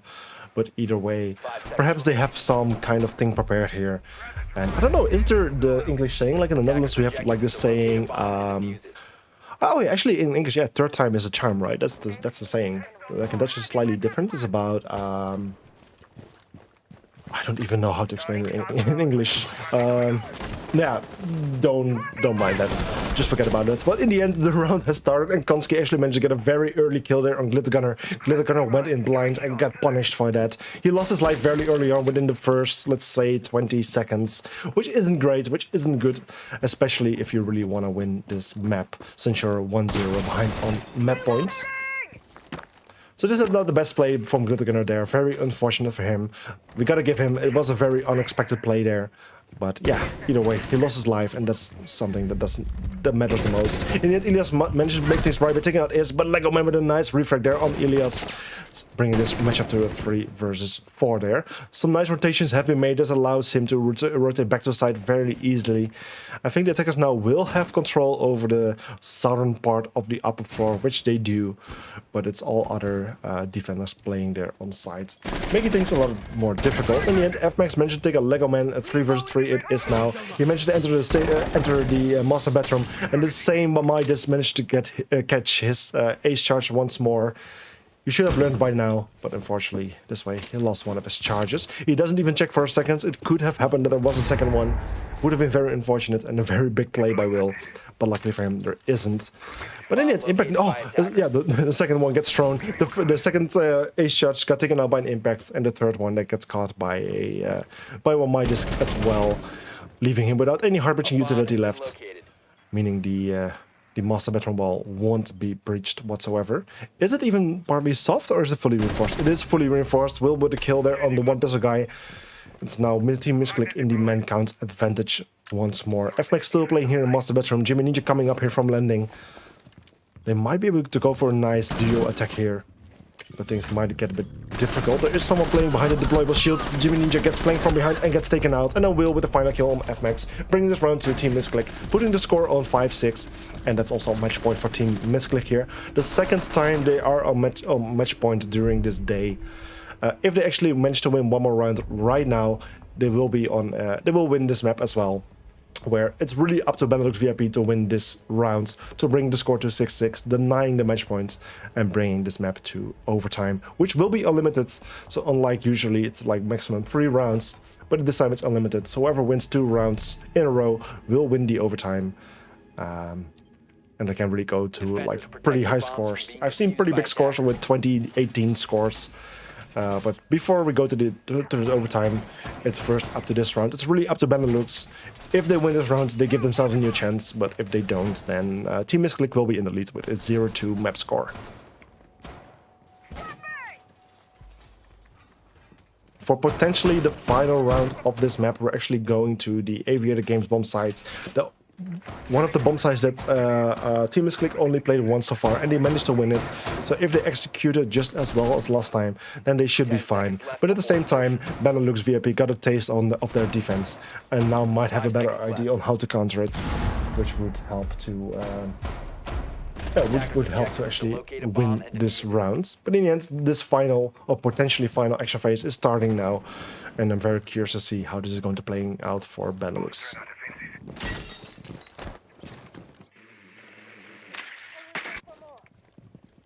Okay, Glittergunner once again entering the building fairly quickly on. Jimmy Ninja is also entering the building. We are actually seeing quite some pre-placed drones. I think this is really assisting them to enter the building very early on. Also, Glittergunner trying to contest the main stairs there. Was there someone playing there? There is actually someone playing there. The Jaeger is currently there. Luckily, Glittergunner is actually watching his back. He is expecting a rotate from behind. It is the alibi. And in the end, yes, he managed to find the alibi. That's Lego Man taken out. Jimmy Ninja with a kill there on Will. This is a good start for Benelux. It's a 5 versus 3 now. This is exactly what they need to bring this map to overtime. A 5-3 is perfect. A perfect start. But in the end, it's not over yet. They still need to win this round. Jimmy Ninja loses quite a bit of his HP there. Luckily, there is a Finka in play. I'm wondering why Finka hasn't used her boost yet, because Jimmy Ninja desperately needs it at the moment. And I think it will be a great moment to bring out the first Finka boost. There it comes.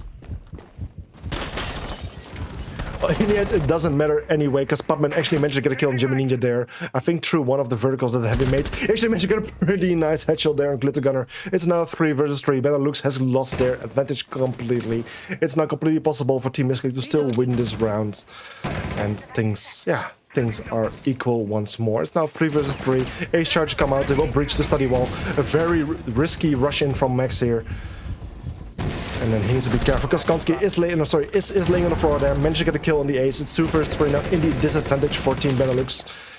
Elias managed to rotate himself all the way to the wall of study there. A very unfortunate flashbang throw here, stuns himself. Is with the kill there on Elias, and now it's all coming down to the one pistol guy. He managed to get the kill in this 1 versus 2. Botman is super low, there's no Thunderbird in play, so he cannot heal himself. Finka still has 1 boost, so she can actually boost herself up if desired.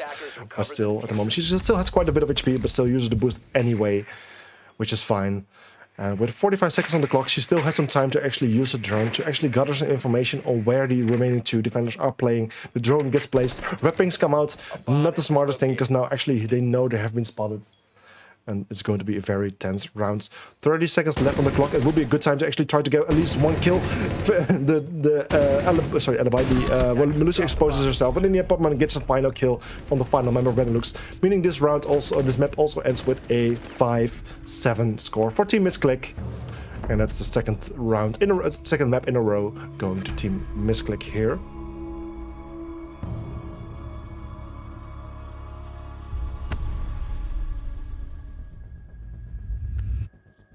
So once again, here the scoreboard, some nice amount, is playing super well this day. 17 kills for him. But like I said, 2 maps going in a row to Team Missclick, meaning the current match score is 0-2 for Team Missclick. They're now on match points, basically. If they just win 1 more map, they will win this whole grand finals. They're in a very good position now. I assume they are feeling very good about themselves. And for Team Benelux, things are not looking too great at the moment. They're 0-2 behind. They really need to start winning maps now, because any map they will lose from this point will mean the end for them. And that's not a great thing for them. So I'm going back to the map bench screen so we can still see what map is coming right after this. As we can see, the third map is Border, which was picked by Benelux VIP, where they will need to defend as Team Missclick picks the attack. So we're going to have a very short break right now, and then we will be back right after. So short break, 5 to 10 minutes, and I'll be back with the third map for today. So see you guys soon.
Unfortunately, I do not have the nice, beautiful map video for the map border, so no video unfortunately, but we're going straight into this match.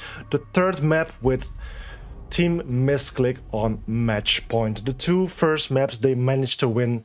They won in the end the Villa map with a 5-6 score, sorry, 5-6 score, and Clubhouse with a 4-7 score. It's now up to border, where the first operator ban will be coming from Team Blue, which is Benelux VIP, which is the Finca. This time we're not seeing the Thatcher like we have seen in the previous two maps, which is interesting to see. Now it's up to Team Missclick to also ban an attacker. I'm very curious to see which one then this one will be. Ying, okay, interesting. Ying, of course, can be very strong basically in any situation, any map. But I think I've seen her seen her being played countless times on the map Border. And yeah, I think it will be a good thing to ban her indeed. Now a second ban is coming from Team Missclick, a defender once more. Once again, the Valkyrie, one of the most banned defenders at the moment. And especially on Border, her map, the map which she was introduced with. I think she's a very strong operator as well. Lots of soft flooring, where she can use the C4 from below or shoot from below. And it's also a bit of a big map. And it will be nice to have some overview using our cameras, but it is no longer possible. And then the final defender ban, I think that's also a pretty good one, Oryx. Oryx, of course, has the ability to jump up hatches, climb up hatches, and therefore is an excellent operator to roam and rotate. And the map as Border has countless of hatches. Let me just think quickly. 1, 2, 3... 4, 5. I think there's about 5 hatches on this map, and therefore Oryx has plenty of possibilities to rotate between the 2 levels here. Am I seeing the correct 5? 1, 2, 3, 4, 5. Yeah, 5 hatches. So therefore Oryx has plenty of chances to rotate, but he's now off the board. We have seen him actually being played before, so I think that's actually a good ban by Team Benelux here. For the first rounds of this match, where Benelux VIP is playing as defense, we're going to the Armory Archives bomb site. One of the well-known bomb sites, has always been one of the more popular one, even after the renovation of this map. The map has been renovated quite a lot in a very positive way. I think that every single bomb site that's on this map is now very playable, which is very good to see. There are not many maps where you can play all 4 bomb sites just as easy. So it's really good to see how they have reworked this map. 10 seconds to go. Is it me, or does he not have any legs? 5 seconds left. Interesting. Razor wire is deployed. Attackers That's are moving out interesting. to Okay, locate a bomb. let's just hope it's a spectator glitch and not an actual thing, because otherwise it would of course cause some advantages for him. But yeah, we'll see. Okay, we're now starting with the first round. The players from Team Missclick, they are playing on the attack here. Like I said, they're currently in a very good position. They have managed to win the first 2 maps, which brings them on a match point at the moment. With 2 map points they have gathered. And if they actually manage to win this map, they're in a very good position, because then they will actually end this tournament very early on. No BO5 needed, only 3 maps are needed in that case. And yeah, that would be it would be pity. I would like to see some more close rounds. I mean, the maps are actually very close. That's not a problem. Hey, it doesn't have any legs even on first person view. Well, it's probably just a bug from me then, I hope. Well, either way, the attackers are making the first control. It actually is with the first kill on F-Max. Once again, the final opening kill, or like the first opening kill on the side of Team Missclick. And things are starting off pretty well for them once more.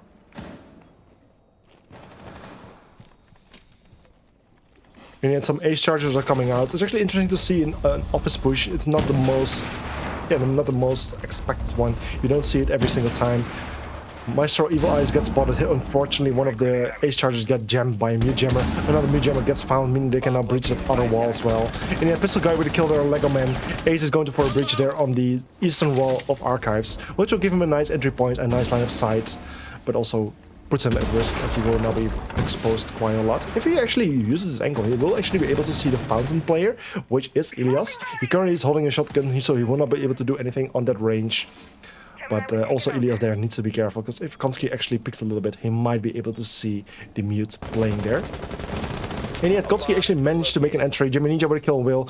Konski right now is inside the bomb site. Glittergun with a kill on Is. It's now 4 vs 2, but Konski actually managed to get a very surprising kill on Jimmy Ninja. Bummer with a kill there on the 1 pistol guy. It's now 2 vs 2. Benelux lost their advantage once more, but managed to restore it as Ilias managed to get a kill there on Konski. It's now all coming down to Pupman in a 2 vs 1 situation. He should have known where Ilias was, because we should have been called from his teammate. But in the end, it's Ilias making the kill here. The final kill of this round, bringing this first round to Benelux VIP.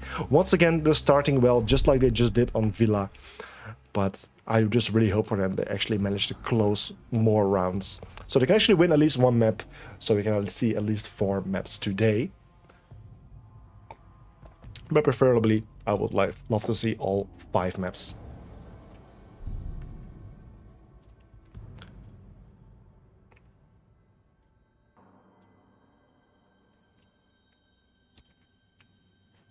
Attackers need to locate. So if you actually want to know who won the maps, if you actually look next to the name of Team Missclick on the left to the right of the star, you can actually see 2 of the 3 boxes are now filled in, meaning they have won 2 maps in a row, where Benelux VIP has none of them colored in, meaning they have won 0 maps. Bomb located Okay, by attackers. for the second defensive round of Benelux VIP, we're going to the main floor bomb site, which is ventilation construction, workshop actually, I should say. Also, this has always been a very popular bomb site. I'm very curious when we are going to see the Tellers bomb site, because in my opinion, this one has reworked quite a 5 bit seconds left. in a very good way, where it's now a very good bomb site to play on. And therefore, I think it has gained a lot of popularity.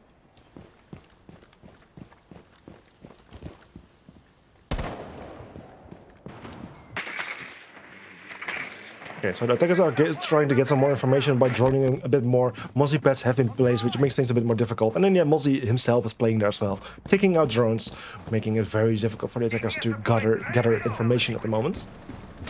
Also very interesting to see a Fuse in play with the bridging charges. Quite often when you see him being picked, you see him with the hard bridging gadgets, which is quite a useful bit of utility, especially if you lose your A's in the end.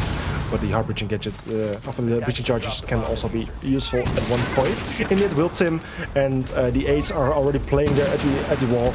Really managed to get an entry. Konski actually managed to find Ilias and managed to take him out. In the end, he gets got with F-Max, but F-Max managed to get a kill there. Followed by Popman with a kill on the pistol guy. C4 gets thrown out, doesn't hit. Actually managed to hit Popman there, he is injured there, but gets the gunner with a kill there on Will. Popman is injured, as I said, but I think since he's probably laying outside at the moment, yes, he is laying outside, he will be able to be revived. I don't think the defenders are aware of his situation, so I don't think it will be a huge problem for him. However, he will have lost quite a bit of his HP, where the defenders are able to walk past the healing stations of Thunderbirds and gather new health. Yeah, I was about to say, is no one going to help him, but in the end, it's the Ash who has made her way over there and is now going for the revive. Popman still hasn't used any of his fuse charges. Those are going to be coming out any second now. They are not just good to deal damage or to even make kills, but also to use a lot of, to destroy a lot of utility. Right now, if he would be placing it in this area, he will probably take out the ADSs and the healing stations, which will be a huge thing for him. And here we're actually going to also see the breaching charges coming to its purpose to create more verticals. There's 1 minute on the clock. That is enough time to create those verticals. Also the fuse charge will come out. And here we actually see the destruction, what I was talking about. Lots of utility gone for some reason, miraculous reason. The healing stations actually managed to survive. Lego Man with a kill on Jimmy there. Glitter Gunner with a kill on Lego Man. Popman with a kill on Glitter Gunner. It's now a 1 versus 2 in the advantage of Team Missclick. F-Max is slowly and sneakily making his way up the main stairs, but in the end decides to fall back a little bit. Here on the metal stairs, he might be able to go for a great flank. He actually managed to find Popman there. He gets in contact with Sophia. He didn't expect him there, and unfortunately Sophia managed to get a kill on him there, which means this round will go to Team Missclick, setting the score on 1-1. So I actually saw you guys being curious on what the maps exactly look like. So here we can actually see it. The first 2 maps have already been played, which are Clubhouse and Villa. Both have been won by Team Missclick. I think I'm actually able, round 3, map history. Can I bring up the map history? Let me see, show play maps. I think I can. Let me just test this real quick. Yes, we can.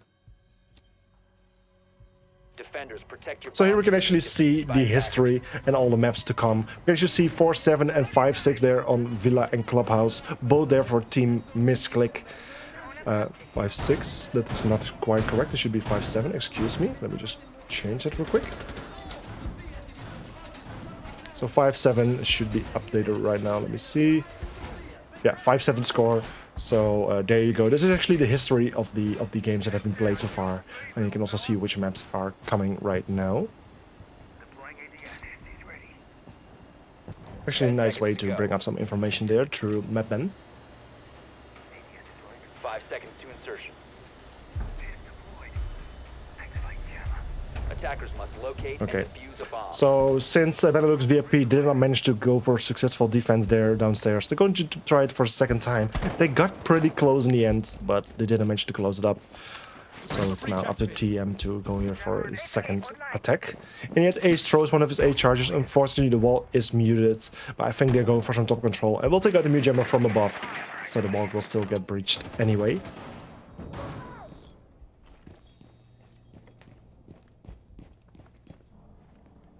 But in the end, also some activity has been happening upstairs. Sophia already used one of her explosive charges to break one of those walls. Am I seeing the same visual glitches again? Kinda. Okay, kinda. Well, in the end, it doesn't matter. Lego Man actually managed to get a kill there on Ilias. Is actually getting close to one of the other defenders, but it's Lego Man with a second kill for this round, taking out FMax as well, bringing this round to a 3 versus 5 in their advantage. The one pistol guy unfortunately got locked out a little bit, needs to break open some of the barricades, so return back to bomb sites. But it's Glittergunner actually, who is playing upstairs at the moment, manages to get a kill on Konski, finds the diffuser on the floor there, and yet he will get pushed from various sides because they know he's still playing here. A drone was played, but pretty nice headshot there on Will, makes sure that the round is now 3 versus 3, and still the diffuser there in the hands of Glittergunner. A beautiful triple kill after he also takes on Lego Man. It's now Is and Pupman who need to find and take out Glittergunner in order to ensure this rounds, and yet Is actually managed to do that. It's now 2 versus 2. Diffuser back in the hands of Is, sorry. But he did get damaged quite a lot there. Fuse charges come out. This will help him to open up some of the destroy some of the utility. This time he did bring the hard bridging gadget, which will help him to open up the hatch. Hatch is now opened. This gives him an extra line of sight and entry point, which will surely be useful for them. And yet the one pistol guy managed to find Istim sneakily. He was hiding there in the bathrooms, in the toilets, and now it's coming down all to Pupman. Pupman in a 2 versus 1 situation is using his fuse charges to cause more and more destruction and distraction, which will surely be useful for him. He can still use his time. He still has 1 drone in his pocket. He can actually use that drone to gather some information, and yeah, I think it will be useful because there's actually someone playing very close. That is the Jaeger, and the Jaeger managed to find the head of Pupman. The round now goes to Benelux VIP, setting the score to 2-1. So 2-1 score currently for Benelux. They're back in the lead, and like I said, they really need this because they're currently 2 map points behind, which is pretty bad for them. It's not looking that great, but if they can actually manage to win this map, things will start to look a little bit better. They will still need to win another map after that if they want to make a chance to get a win, because Team Missclick is on the match points. But in the end, yeah. Benelux VIP has a pretty big task ahead. It's still possible for them, but like I said, it's not looking too great at the moment. Oh god. We're having the same visual bug. Let me just quickly contact the moderator. Located by attackers. Razor wire going up. Wall's done! Kona shooting into place. Surya and Kona on standby. Wall reinforced! ADS deployed and ready to go. Jammer ready.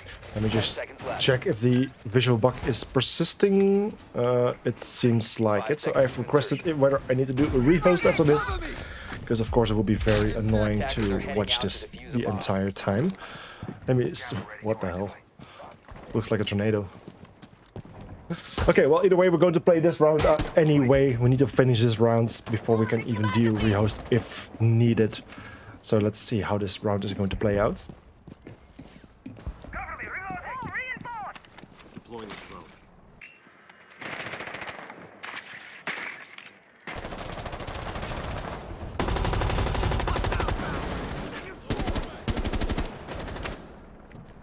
Okay, so the attackers are making the first way into the map. They're trying to get more and more control. There's actually quite a bit of defenders playing fairly close to them. Is actually making some entry very, very quick. If he's not careful, he will not notice FMax, but FMax is currently looking the wrong way, and yet he slightly turns the wrong way, gets damaged a bit, and then yet he gets injured. He's now laying injured on the floor and gets finished by Is. That's the first kill for the attackers there, which is a nice, good opening kill within the first minute. Let's see 4 by Ilias will take out Will. That's the Maverick off the board.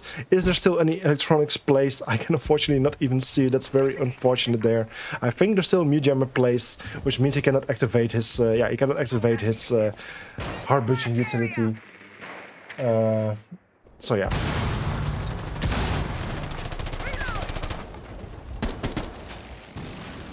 It's currently 4 versus 4 with 1 minute and 30 seconds on the clock. Attackers have now have created the first entry point as they have been able to take out the mute jammers. Yara goes in with her hologram to scan ahead a bit to find where the defenders are playing.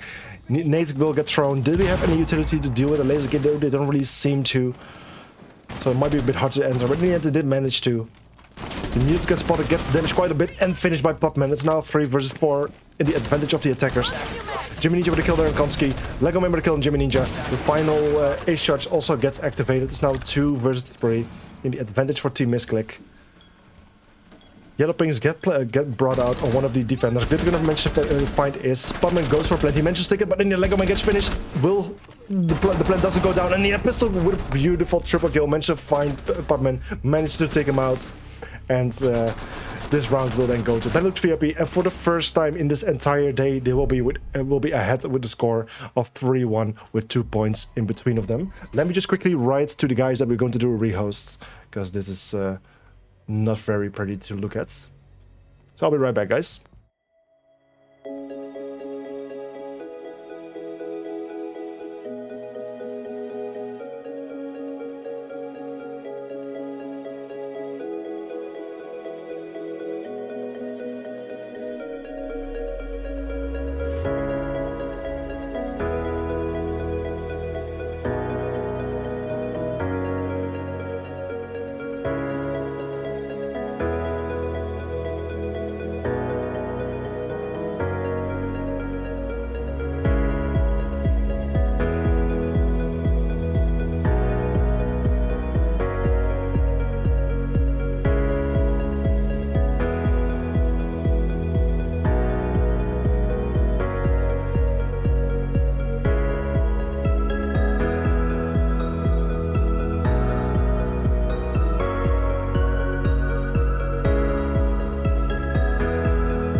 Okay, so with a very quick and effective rehost, we're back with this match. A 3-1 score currently for Benelux VIP. Unfortunately, of course, the scoreboard has been reset, so no kills, deaths, and assists will be shown. But of course, the score luckily is correct and the operator bans, so we can continue with this matchup. If you're curious how many kills these players will have in the end of this match, I suggest you just go back to the VODs and rewatch the 2 parts of this match and count them together, so you will know exactly how many kills this player got in the end of the match. Defenders, protect your bombs from being defused by attackers. Okay. So for the fifth defensive round of Benelux VIP, we're finally going to the Teller's bathrooms bomb site, which I was talking about earlier. It's a really nice new bomb site that has been revised quite a lot. It used to be a very bad bomb site to play on, very unfavorable to play on. People did not like it, and since the rework, it's a lot prettier. And also no visual bug, which is great. Let's hope it will not return later on. It's very unfortunate that we had it now for the second time on the stream. Luckily, first time it was in the map clubhouse in the final round, so it wasn't too bad. No rehost was needed in the end, but for this time it was. Let's hope we won't need any future rehosts. But still, my compliments to the players. Actually, the rehost went really fast, because sometimes they can take in easy 10 to 15 minutes. But they rejoined really quickly, which is cool to see. Good sportsmanship. In the end, the attackers are making the first control. ESA is already entering the building super fast. I think they have a lot of drones pre-placed and are still droning ahead at the moment. This allows ESA to actually get some control very early on, which is really useful. Can you actually get a cam like that? From a bit closer you can, but from far I'm not quite sure.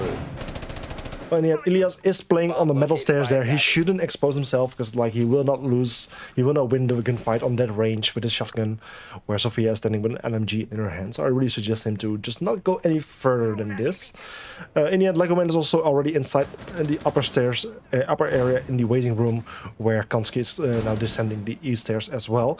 If the Thunderbird actually walks ahead a little bit, she will expose herself, which will be very devastating for her, as Kansky has a pretty good angle on the moment, cutting off various rotations.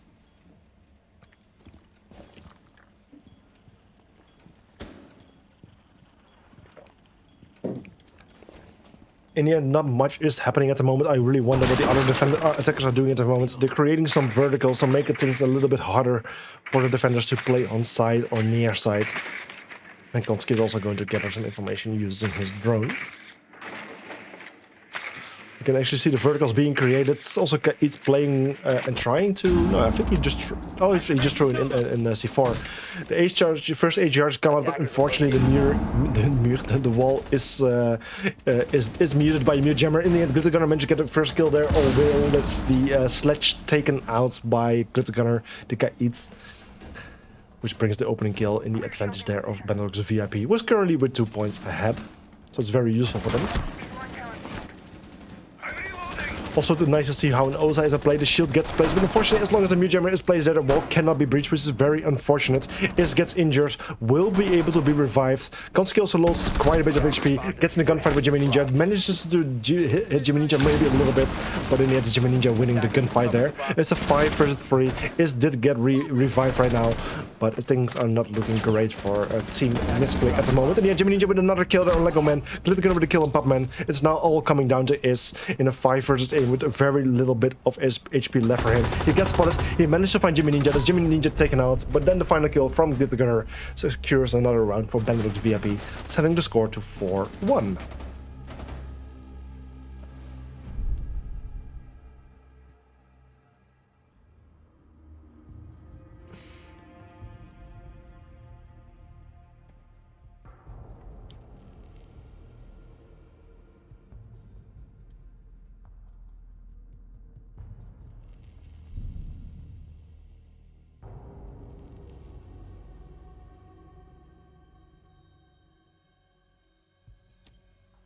Attackers need to locate and defuse Okay, as many bombs. we're now going to the 6th round, which is the last round that where Benelux. Okay, what's happening? Did I miss something?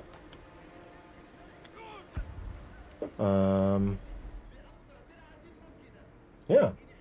That's odd. I think something went wrong with the rehost. I'm going to do another rehost, unfortunately, and I'll be right back. So see you guys soon.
Okay, so thank you guys for your patience. Unfortunately, we had to do another rehost due to some technical difficulties, but here we are. This means that the scoreboard once again has been reset once more, but it's currently a 4-0 score, 4-1 score, sorry, where Benelux VIP is still defending for their final round, and where they will go to to ventilation workshop.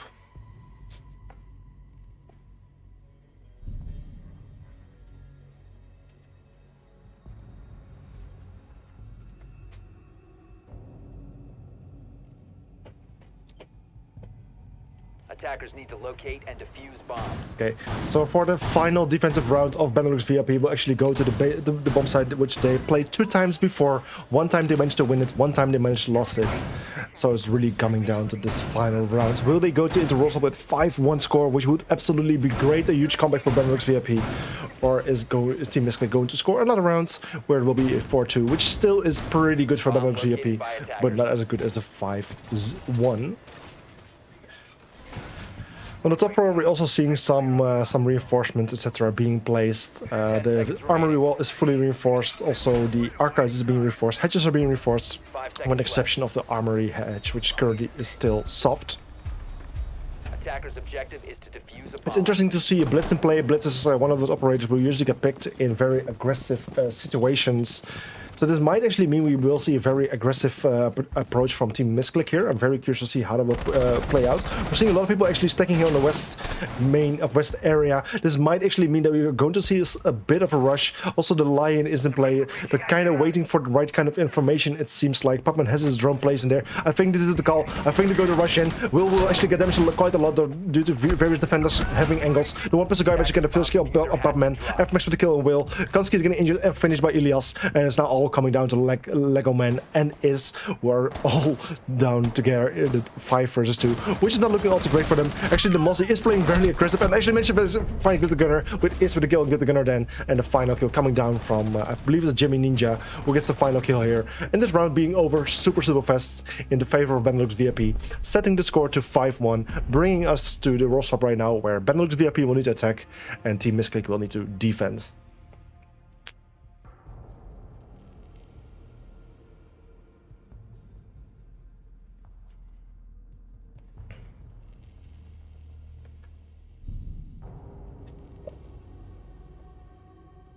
So once again, thank you for your patience for the 2 rehosts. Let's hope that everything is going to run smoothly from now on. Defenders, protect your bombs from being defused by attackers. Okay, for the first defensive round of Team Missclick, we're going to the same bomb site where Benelux VIP just played, which is ventilation construction, or workshop, I should say. It's actually interesting. One time it's called construction, one time it's called workshop. Makes it very difficult to actually memorize certain bomb sites sometimes. But I'm pretty sure, yeah, it's called workshop. Interesting.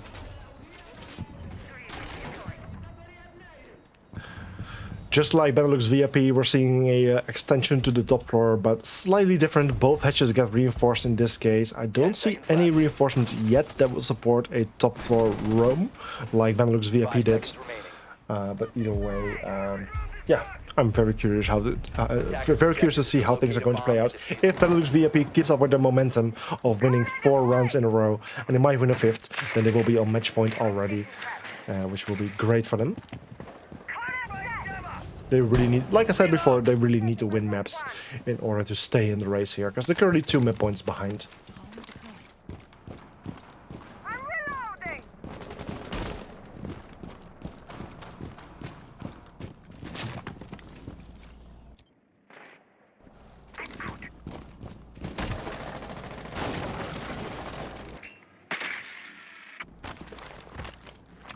Fine, yeah, the attackers are trying to make the first way in. IQ is one of the attackers that's very useful. Echo drones get spotted this way, will be taken out, and that's the first Echo drone of the board. Echo will now only have one Echo drone left, and it's a pretty good thing for the attackers there, because the Echo can actually be very big pain in the ass if he continues to be in play. In the end, also Lego Man gets taken out, and Jimmy Ninja will get a kill there as well. It's the first two defenders taken out. It seems like the Benelux has made a complete U-turn. They're playing absolutely wonderful at the moment and making a huge comeback, which they of course really need. I think the second Echo drone also just got taken out as it was spotted, and that's one less thing to worry about.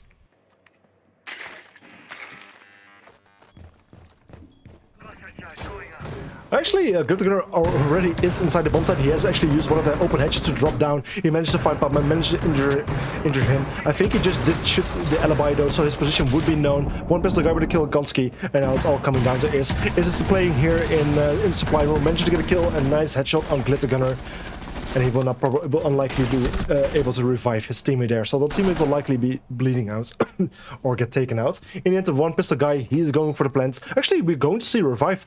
Butman is laying very close by. He has been revived now. It's now a 3 versus 2 post-plant situation. 40 seconds for the defenders to get it close enough to the diffuser. And a very nice one-tap headshot there on Ilias. But like I said, short time, 30 seconds left only, which will be very difficult for the defenders here. They have now kind of turned into attackers. They need to attack their own defensive bomb sites, which will make things very difficult.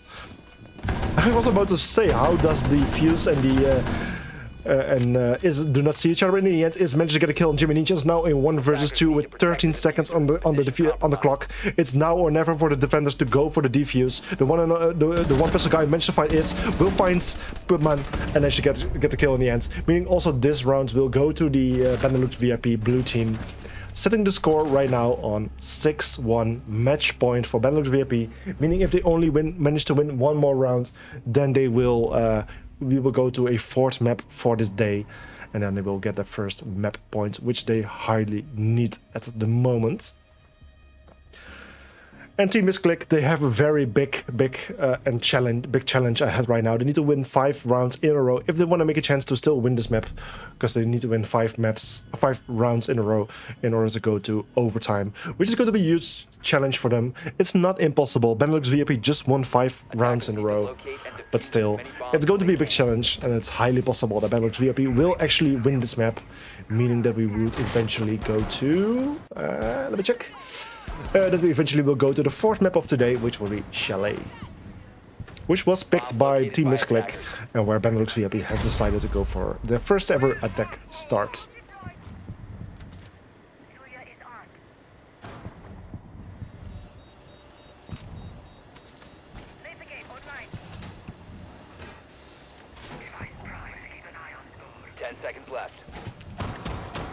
Okay, Team Missclick has decided to go for the same bomb site once more.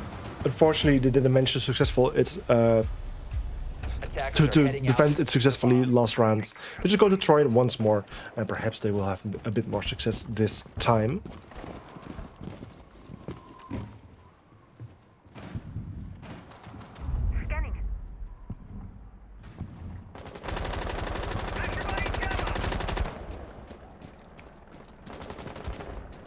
Well, the first attackers are making their way towards the building, are going to try and find a way inside the building, and from where they can take more and more control over the various rooms in this map. A lot of drones are coming out. This will give them a lot of information, will provide them with a lot of information. Also, Yana here will be able to use her hologram ability to actually scout ahead, find more information. Jimmy Ninja is the one who actually gets the opening kill on Konski there. He gets, FMX gets injured himself though, but he is still alive. A nice cover there, but he's got a nice expectation on Will, a good prediction, I should say. And Pupman then with a C4V from below will actually take out Max, and then a Lego Man kill from Lego Man on Glitter Gunner takes this round back to a 3 versus 3 even score, which can make things a little bit more interesting at the moment. In the end, Jimmy Ninja managed to get a kill there. Lego Man is now 3 versus 2 again. Benelux VIP in the leads, with Is making things right again by taking out Elias. A 2 versus 2 now. 1 minute and 40 seconds on the clock, but still a lot of time. Ace charges get miraculously used on the main door, which is quite odd in my opinion, I should say.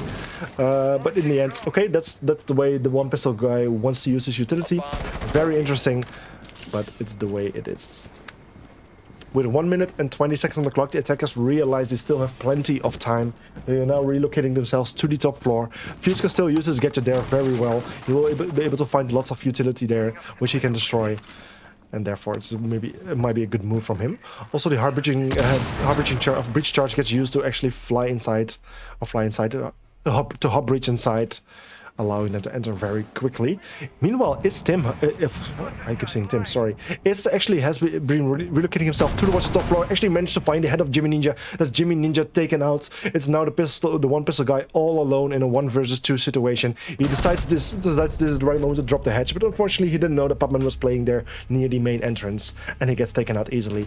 Breaking this round after losing 5 rounds in a row to Team Missclick, setting the score to 6-2. A 6-2 score, still 4 points more there for Benelux VIP, but potentially the start for Team Missclick to make a little comeback here, which they need quite a lot at the moment.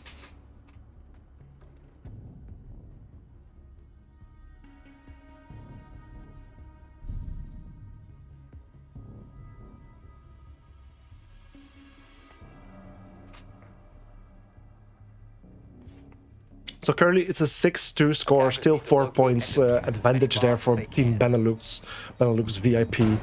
We really need to win this round, really need to win this map in order to proceed to the 4th map. They're currently still 2 map points behind. If they manage to win this, there will be 1 map point behind. Team Missclick will then still be on the map point, on the match point. But it's still a good start towards a bigger comeback from Benelux VIP, which they really need. For the 3rd defensive round of Team Missclick, we're actually going to the customs bomb site, which will be heavily defended from above, it seems like. I mean, various rotations have been made, hatches have been reinforced, Capcan traps get placed, also armory is manned, it seems. Alibi holograms get placed, hatches get opened, rotations get made, and walls get reinforced. So I'm very curious to see how Team Benelux is going to attack this bomb site.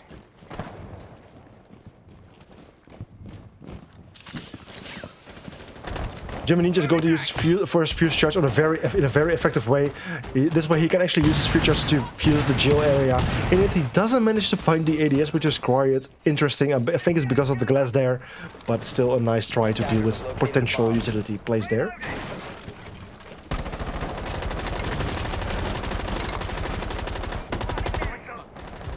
And yet is FMAX getting the first kill. That is taken out. That's the Jaeger. Also, Konski gets in trouble, gets finished by FMAX as well. Where is this all happening? Is it happening towards the main entrance area? It seems like it's... That's a huge win for FMAX there. Great opening for Team Benelux, which will potentially help them to actually win this round and end this map really quickly from now. Bomb located by attackers. Get out! Benelux now just needs to take their time, use a little bit more to just cause a bit more destruction. FMAX with the 3rd kill on Lego Man. It's now all coming down to Pupman. Pupman also got injured there. It's now all coming down to Will. Will might be able to go for the revive there, but in the end, they're gonna manage to finish Pupman there, where the 1 pistol guy is going for the plants. It's now a 5 versus 1 post-plant situation. If Will gets taken out right now, it will be a flawless run for Benelux, but that's not happening because he takes out Jimmy. But in the end, they're gonna close it all down by taking out Will, bringing this round to Benelux VIP with a 7-1 score, sorry, 7-2 score, I should say, and it means we're going to a 4th map for today, which will be Chalet.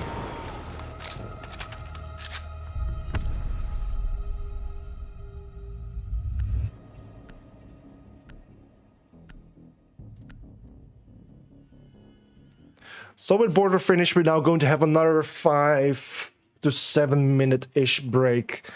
And we'll soon be back with the 4th map for today, which will be Chalet. And if Benelux VIP actually manage to win that map as well, then we will go to the 5th map with the 2-2 score, where it will all be where it will all come down to the final map, Team Park. But first we need to play Chalet. If Team Missclick wins it, they will be the winner for this day, for this tournament, for this competition. But it will be a good chance for Team Benelux to actually win that map. Even though it was picked by Team Missclick, they will have the advantage of picking the attack. And I'm very curious to see how this is going to work out. So we're going to have a short break, and I'll be right back after 5 to 7 minutes. So see you guys soon.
So we're actually going to the fourth map of the day after Team Missclick actually won the first two matches, the first two maps, and then Benelux VIP managed to turn things around after winning the map on Bank Border. We're now going to the fourth map for today, which is Chalet. I'm actually wondering, am I wasn't hearing any game audio, but now I am. So yeah, we're actually going to the fourth map right now. We're going to start with the operator bans. The first operator ban is coming from Team Orange, which is Team Missclick, and this is a Thatcher ban. We have Thatcher seen banned various times, with exception of on Border, which was the previous map. But yeah, it's now Thatcher being banned, this time by Team Missclick. We'll now see an attacker ban coming from Team Benelux VIP, which is Finka. Finka has been played various times by both teams actually, so it will also be an operator that will be kind of missing, Benelux will be missing out on, but either way they have probably a good reason for it. So hereby Finka also banned. Then we will see a defender ban coming from Benelux VIP, which is Kate. So Kate is also banned, probably a direct reaction response to Thatcher, because once Thatcher is gone, it will be a bit harder to deal with Kate, and therefore he has now been taken off the board. And the final operator who gets banned is Mira, quite a strong operator on many maps, and therefore she also has a pretty high ban rate at the moment, which is understandable. So we can actually once again show you guys the maps played, which you will see right now on the stream. Which we will see right now on the stream. So the first map was Clubhouse, which was picked by Benelux VIP, but won with a 4-7 score by Team Missclick. The second map was picked by Team Missclick, which was Villa, which was also won by Team Missclick with a 5-7 score. Then we played Border, picked by Team Benelux, won by Team Benelux with a 7-2 score. And now we're going to the fourth map for today, Chalet, as it's by BO5 right now.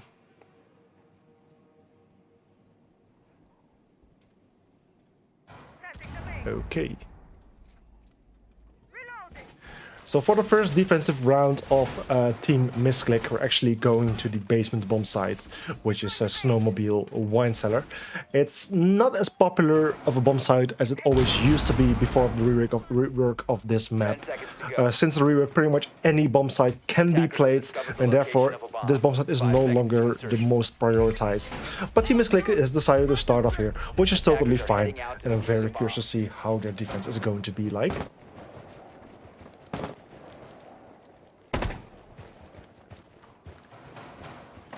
And like I said, today BO5, that's why we're now playing the 4th map. It is also unlimited overtime, but that's something we haven't had to use yet. Even, we even didn't have any overtime whatsoever. It will be cool to see at least one time of overtime, and preferably even an unlimited overtime during either this map or potentially the next map.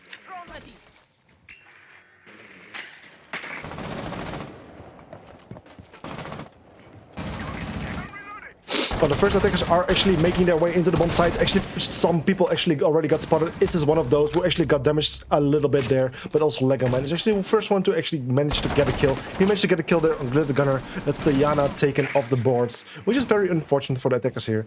Because usually very useful to actually scout ahead more. In the end, the one pistol guy managed to make things right by taking out Will. It's now 4 versus 4 to make things equal once more. Bulletproof cams get spotted, get taken out. Very useful for the attackers to take it out, because in the hand of the defenders it can be a very strong weapon, especially since the camera can look freely and has a taser charge or actually EMP charge to take out or temporarily disable certain electronics. Well, attackers have successfully made their entry, are now trying to relocate themselves to a proper position from where they can go on and try to go for an execute. They still haven't hard breachers, so they are able to breach certain walls. There's nothing that actually will deny them from breaching. No bandits, no mute, and neither Keats, because that one is banned. So therefore they have some options to actually breach certain hatches and walls at the moment. Also, breaching charges are coming out to create further verticals. This will make it much more difficult for the defenders to play on site. With 1 minute and 5 seconds left on the clock, there is actually some time for the attackers to start doing this. There are actually various defenders currently playing in dining. Also, one of the attackers has actually rotated himself upstairs. He's currently playing at piano. He's accompanied by the Wamai. But there's actually someone awaiting them, and that's Jimmy Ninja. A nice cover from Jimmy Ninja, but what he didn't know, there was a second defender. He didn't expect that. And then Lego Man actually managed to go for a refrag and take out Jimmy Ninja. And the second kill on F-Max, and then also Popman with a kill on Ilias. It's now all coming down to the one pistol guy in a 1 versus 3 situation. And with the verticals that have been made previously by the attackers, the final attacker now gets taken out with his own tactic. And this first round is actually going to Team Missclick.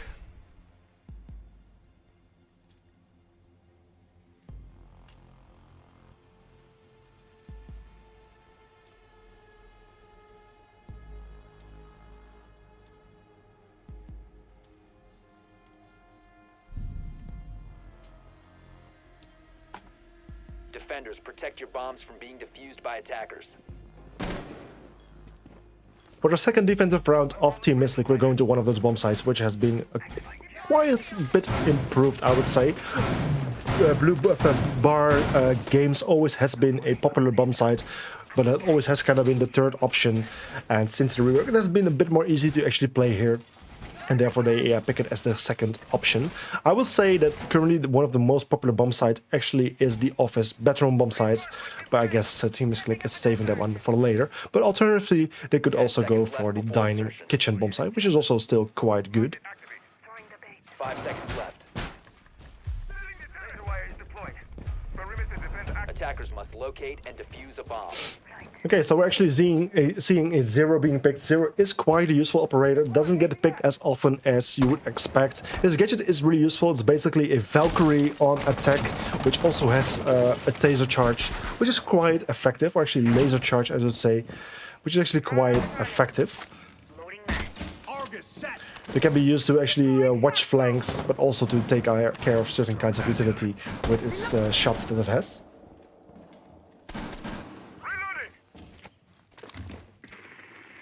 Alibi gets spotted. She will be locked in any minute because she is now fully trapped. In the end, she gets spotted. The one pistol guy managed to get the kill. The Ilyana hologram is scouting ahead, manages to find the one Maida playing at the library hallway. He's now in a tight position. He kind of needs to fall back behind the deployable shield. This will be very effective for him to actually hold this position as long as possible. He has various ADSs supporting him, a new jammer, and also of course his one Maida discs. And this will make it very effective for him to play that position as long as possible.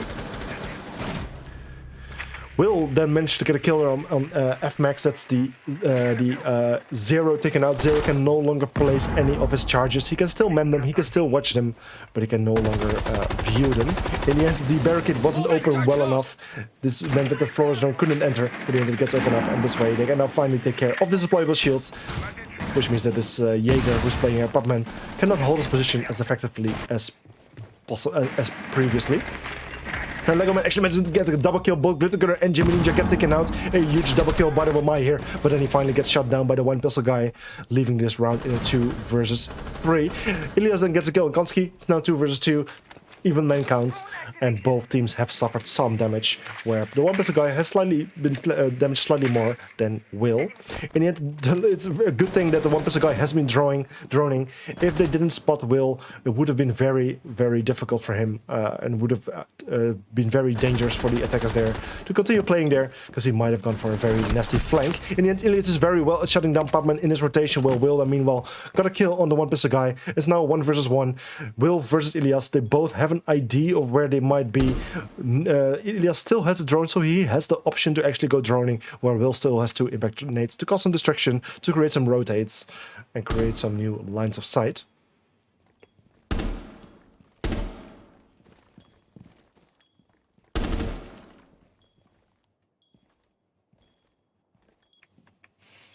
So both players are patiently waiting for each other, trying for them to make a move. Flashbangs get thrown from Ilias. Will actually got stunned. That's a huge thing for Ilias. Second flashbang comes out. A third flashbang comes out. I wonder if Will still stunned. Will is slightly stunned. And in the end, Ilias, yes, he managed to get the kill. Will did lose his stun effect a little bit. Did have a chance to kill him. But in the end, Ilias had the upper hand here and managed to take out the final defender, bringing this round to Benelux VIP, setting the score to 1-1.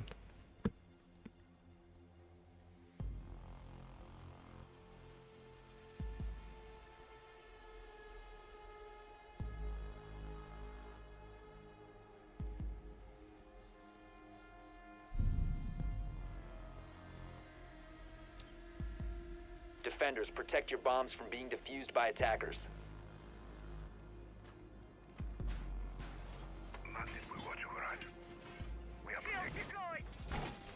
Okay, for the third defensive round of Team Missclick, we're actually going back to the same bomb site that they just played before. It was a very close one. It ended in a 1 versus 1 situation. So with some proper adjustments, they might actually be able to win it this time around. So they're just going to try it for a second time. There's nothing wrong with that. They could have gone for a different bomb site, like I said, Master Bedroom or Dining. Both of them are great bomb sites. But in the end, they decide to just go for a second try on this one. 5 seconds left. Attacker's objective is to locate a bomb and defuse it. Loading new magazine! Banshee ready to go!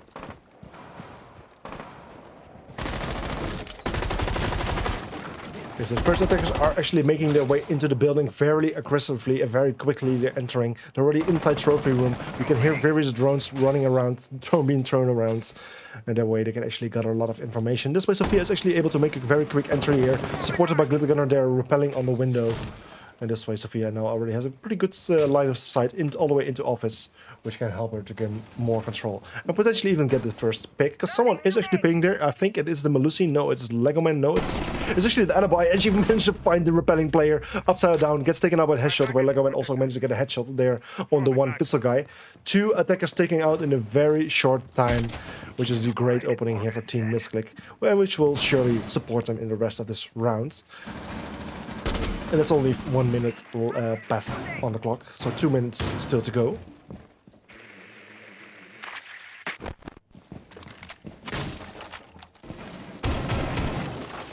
Jimmy Ninja is using his shotgun to effectively and quickly rotate around. Ilias is using his drone to destroy various kinds of utility. And also FMAX is playing here, using his hard-breaching gadgets to open up the reinforced wall to get them an extra entry point and line of sight towards the library stairs. Zero Camps gets shot out. His teammates are actually watching it. Glittergunner is one of those players who is manning those, giving information to his teammates. Also, Jimmy Ninja hops in, walks through an alibi drone of hologram, I should say. Therefore, gets spotted. Kill gets Legoman gets taken out. Will with a kill. It's Is with a kill on Ilias, leaving Ace of Zero all alone. And getting taken out by Is. Meaning this round will go to the defenders, Team Missclick, putting the score on 1-2 in the advantage of Team Missclick.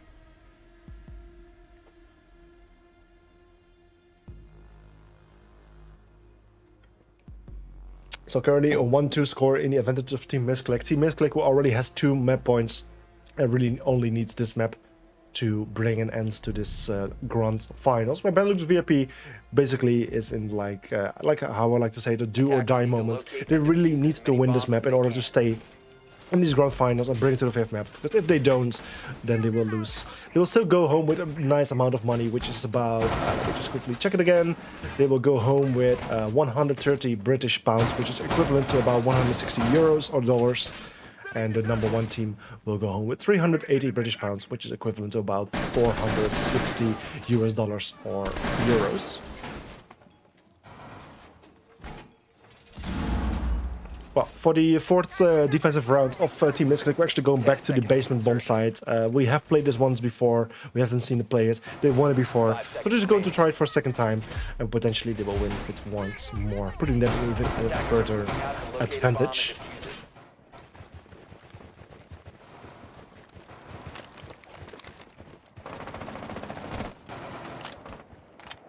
Attackers are now surrounding the building, trying to look for first entry. We're actually seeing Glass being impacted. Glass, of course, did have a little buff. He got a new secondary weapon, and he got a little faster, which is, of course, a huge improvement for him. In the end, it's Konski getting the first kill, followed by Glitter Gunner. Actually, oh, okay, we're seeing a rush. There's actually a rush happening. Glitter Gunner is going for the plant. FX with a kill on Will. The pistol guy with a kill on Pubman. And now it's all coming down to Lego Man, and is in a post-plant situation. It's a 4 versus 2. The timer is on 40 seconds. 40 seconds for the 2 remaining defenders to get in, get near the diffuser, dismantle it.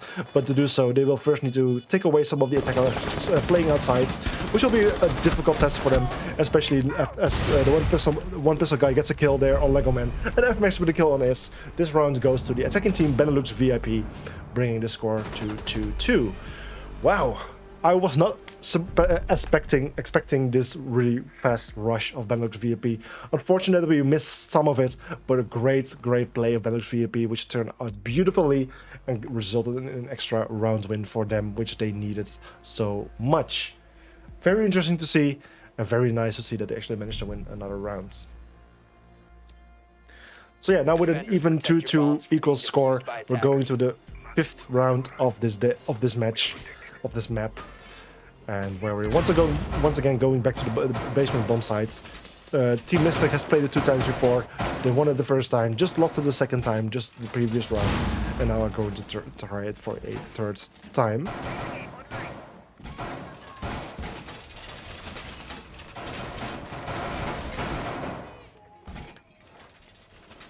We're seeing quite some renovation coming from the Team Missclick. Quite some rotations are being made, holes are being created for new lines of sight, and reinforcements to support them, which is very interesting to see. Attacker's objective is to locate a bomb and defuse it.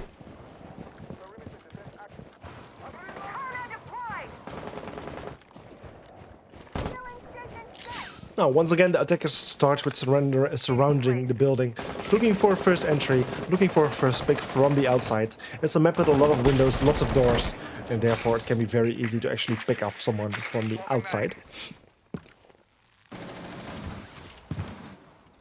We've already seen quite a lot of people dying very early on. For example, Elias is one of those players who actually has spotted someone. He will take out Will, where Will just managed to get a kill on Jimmy Ninja as well. Also, is getting into trouble, and it gets taken out by Glitter Gunner, where Lego Man gets a kill on Elias. It's now 3 versus 3, with Glitter Gunner being on low health at the moment, and all the defenders being full HP. So quite a small HP advantage there for the defenders, but the man count is just the same. And as long as you're alive and have a gun in your hands, you might just do fine. Deploying magnet. Magnet online. Loading new mag.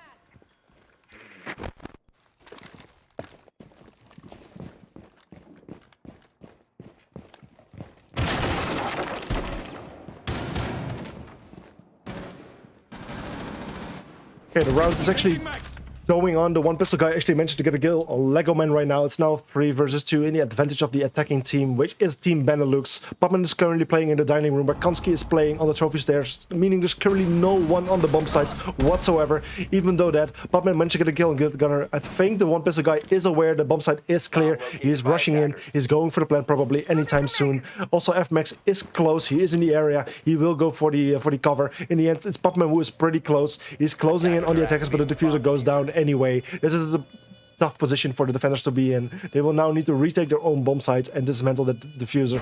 Konski is getting close to the one pistol guy. Actually, no, doesn't manage to get the kill. It's now all coming down to Popman. Popman managed to get a kill on the one pistol guy. It's now 1 versus 1. Buck versus Alibi. And in the end, it's Buck winning the showdown between these two players. Bringing another round to the attacking team, which is Team Benelux, and setting the score to 3-2.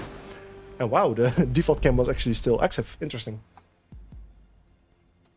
I'm pretty sure the fact that the default cam was still active must have gotten a pretty good advantage there for Team Missclick. Unfortunate for them, they didn't manage to close the round down in their advantage. But still, it's a pretty big mistake of Team Benelux to leave that cam active. If you guys actually give a moment, the weather is starting to turn a bit dramatic here, so I need to close my window, so I'll be right back. Adding some protection from grenades.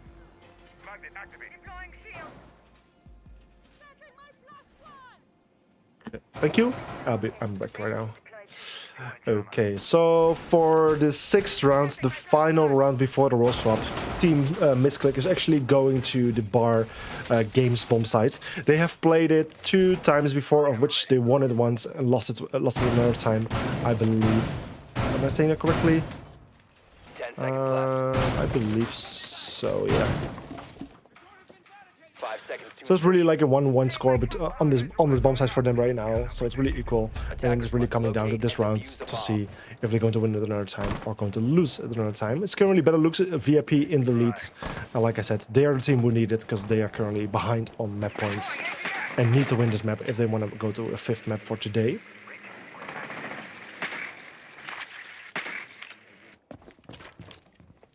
A quick entry here from FMax, using some of the drone work from his teammates, actually managing to make a very quick entry. His first cams get placed down to actually further hold down some of the rotations, which is very useful for them. Attackers are actually very successful at taking control. At the moment the first control gets taken, and Glittergunner with the first kill there on Will. That's a big kill here for him. ESA is currently playing here in the office side, where Lego Man is currently playing above the main stairs, yeah, on the upper fireplace area. And all the other defenders are playing on site at the moment. More 0 cams get shot out. This will give them the attackers more and more information right now. Lots of valuable information also. First Ace Flores drones are also coming out to destroy the soft wall, which will give them another entry point and line of sight. And yet Kotsky gets in a bit of trouble. He gets damaged quite a lot. He is still in the race though. He's still alive. He's managed to stay alive. He's rotating back to the bomb site. Will not have any chance to heal himself back up. But like I said before, as long as you have a gun in your hand, you can make yourself useful. And then HP shouldn't be too big of a problem. Another Flores drone coming up, probably looking for some kind of utility to blow up. In the end, the drone gets activated near the Jaeger. Therefore, the Jaeger needs to relocate. But in the end, no big damage or anything. Nothing too bad happening. But still a nice try. Attackers recovered the diffuser. Attackers have dropped the bomb. There's so much going on at the moment. Is it slowly rotating up the west main stairs? There is various players playing very close by. And in the end, the Flores managing to find Is and taking him out. A 5 versus 3 it is now. Konski still very low on health. Papa playing behind the bar. And Legoman dropping down the hedge. And he will get spotted anytime. He just got damaged quite a lot. Look at it, got the Flores. Managed to get a kill. Legoman also with a Legoman with a kill on Elias. Popman with a kill on Pistol Guy. Konski with a kill on Jimmy. Glittergun with a kill on Legoman. It's now a 2 versus 2 between Konski, Popman, and Glittergunner and FMax. And it's going to be a very, very tight and close round right here. Currently an HP advantage for the attackers here, which might be useful. Also still 0 with some hard-breaching utility in his pocket. But in the end, Pupman is playing upstairs. Managed to get a kill there on Glittergunner. Kotsky playing upstairs, managed to do some damage, and Pupman finishing it off. It's now FMax in a 1 versus 2 situation, which might be getting difficult for him. In the end, he gets into contact with the Jaeger. He knows where he is, but in the end, it's Jaeger. No, it's trading. But as long as the mute is alive, there's more defenders alive than attackers. So the round goes to the defensive side, which is Team Missclick, bringing the score to an even, equal 3-3. And bringing us now to the roll swap, where Benelux VIP will need to defend, and Team Missclick will need to attack.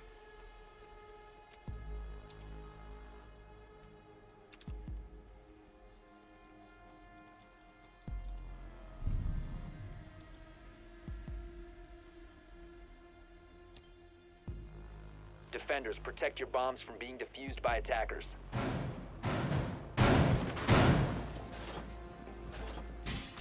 For the people who are tuning in a bit late, I'll show the played maps real quick.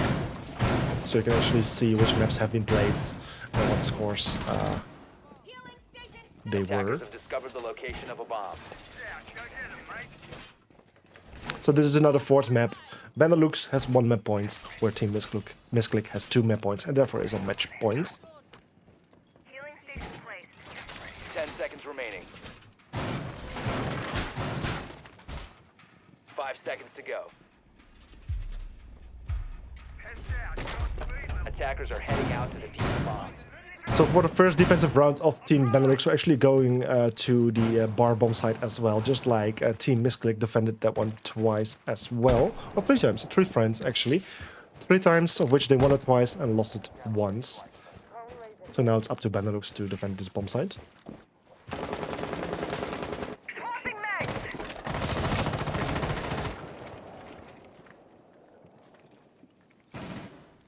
So attackers have surrounded the building, are looking for a way in. In the end, it's Ash, one of the first attackers actually enter. It is.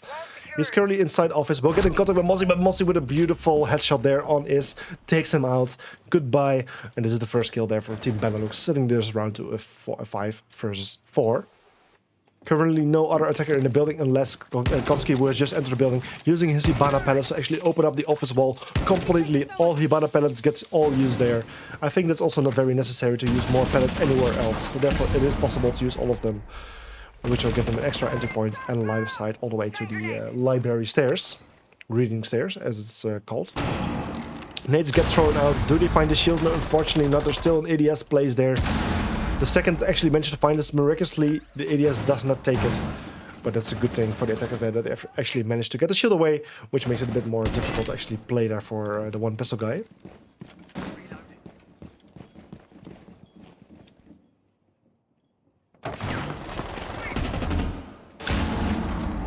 In the end, it's Konski finding Glittergunner there, but gets taken out himself. Or it's not taken out, but injured. It's now a 4 versus 4 with Konski injured on the floor. Legoman with a kill on the one pistol guy. A 3 versus 4.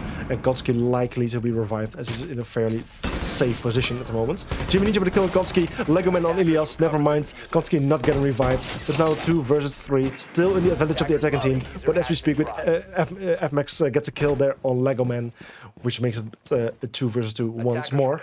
FMAX is quite low in HP. There are Thunderbird healing stations in play, but unfortunately he's playing quite far offside, which makes it a bit difficult for him to heal himself back up. But in the end, he manages to get back in and gets some healing going, which brings him back to full HP. But his position now is known. He's locked inside, which is a bit difficult. The attackers know exactly where he is. Breaching charges will be placed to create some verticals. And Twitch is using a drone to gather some information and potentially destroy some utility. So quick pre-firing going on from the Zofia might suggest that the attackers are not fully aware where both defenders are playing at the moment, which is a good thing for the defenders, because of course they want to stay hidden as much as possible. In the end, Jaeger gets damaged quite a lot, gets taken out by Pupman. It's all coming down to FMAX. FMAX is playing on the hallway. The plant is going down from Pupman. Can FMAX stop the plant? That's the question. Yes, in that he can find it.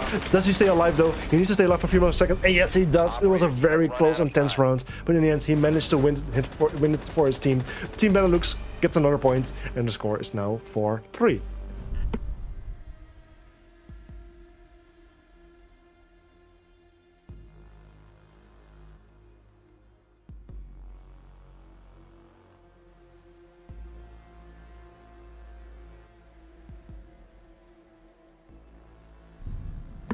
So with a 4-3 score, Benelux VIP takes back the lead, which they lost two rounds ago, and now they're back in the lead once more. Shield ready. New feed active.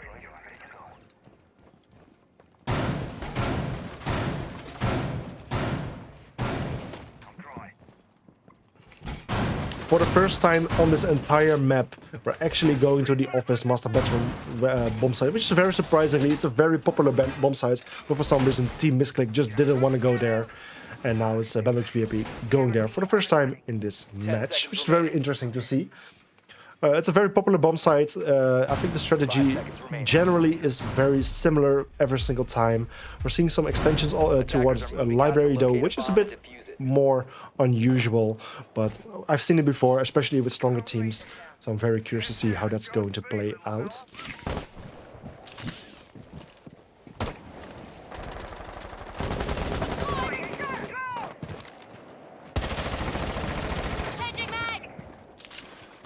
Well, attackers once again are surrounding the building, looking for a way in, going to use their drones to gather some information and information on where the defenders are playing, where their utility exactly is placed, so they can make this safe entry and get the first picks. The Jaeger needs to be a little bit careful there because is playing fairly close. Okay, it turns out that Jaeger is actually behind some cover.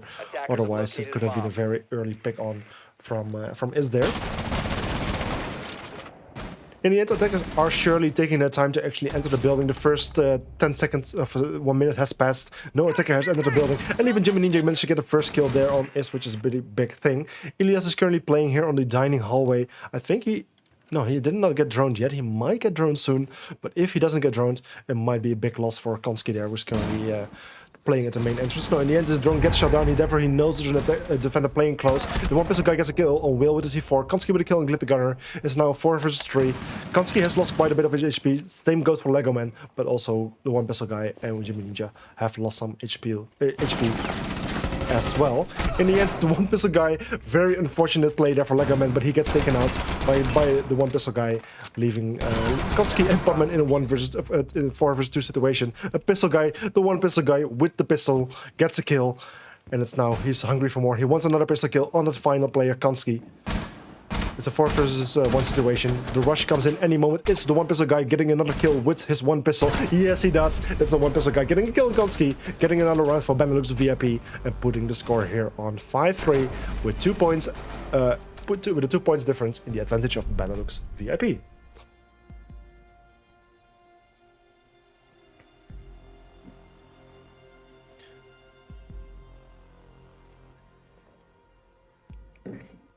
One thing that actually surprises me, this is the 4th map of the day, and actually tactical timeouts are available. 1 tactical timeout can be requested per team, per map. And so far, not a single one has actually come out, which is very interesting to see. I can expect, however, if Benelux VIP manages to win another round, then we will potentially see a tactical timeout coming out from Team Missclick, as they will then do 3 rounds behind it on Benelux. But we'll see how this round is going to turn out in the end. Kona station positioned. Activating jammer. Head deployed, awaiting target. Kona on standby.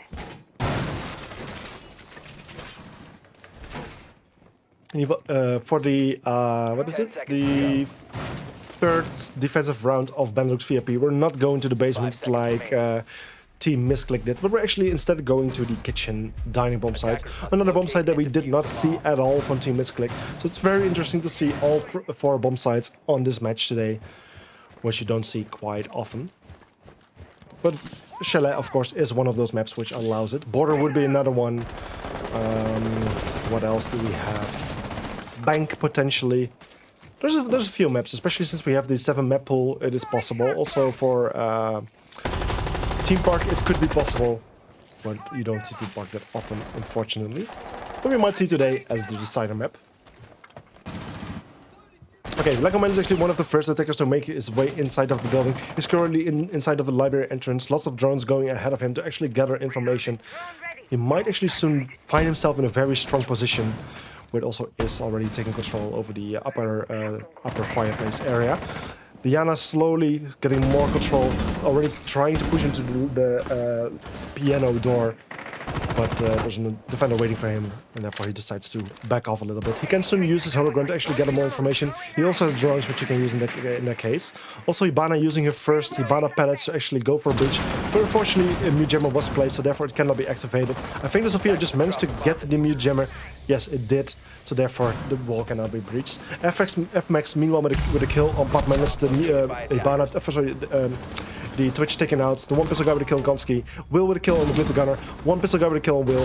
And then Lego Man with a kill on the one pistol guy. FMax with a kill on Lego Man is one big killing party here. But in the end, it's all coming down to Is. He's playing in a 3 versus 1 situation with 1 minute and 15 seconds left of the clock versus 3 defenders, which are now full HP thanks to the healing stations of FMax. Well, Is still has some utility left. He has one shot in his launcher. I'm not sure which one it will be, but he also has 3 breaching charges, which you can use to actually create some verticals and make things a bit more difficult for the defenders playing below. In the end, there's a pulse playing. Yeah, this is going to be beautiful, of course. You could have expected if you knew there was a pulse. I wasn't fully aware. But in the end, he uses his scanner, throws CC4, and manages to take out the final Sophia defender. Meaning this round will also go to Benelux VIP. It's now a 6-3 score. And like I said, I am expecting a tactical timeout from Team Missclick right now. Right? Team Missclick? Tactical timeout? You would say? 3 points behind? Match points? No? Am I wrong? Okay then. Interesting. I think the tactical timeout is a beautiful new tool that you can use actually in your advantage. You can just call a little timeout, regroup yourself as team, and go for walk through the strategies and try to see what's going wrong. But apparently Team Missclick doesn't know it. Probably they do, and just thinks they don't need it, which is interesting. Of course, you're not. You don't need to know it. It's not mandatory to do it. It's purely optional. Well, in the end, we're going back to the first bomb site that Team Benelux defended since the defensive rounds, which is bar games. Last time they were successful, it was a close round, but they're just going to do it for a second time now. Like I said, it would be super cool if actually Benelux manages to win this map. So we will go to the 5th map, which will be Team Park. And I think that's all you can request from finals. The other thing that will be cool to have as an additional thing will be the unlimited overtime. We haven't had a single overtime so far anyway, but unlimited overtime would be even cooler. But yeah, let's see how this round is going to play out. Currently 3 points advantage there for Team Benelux.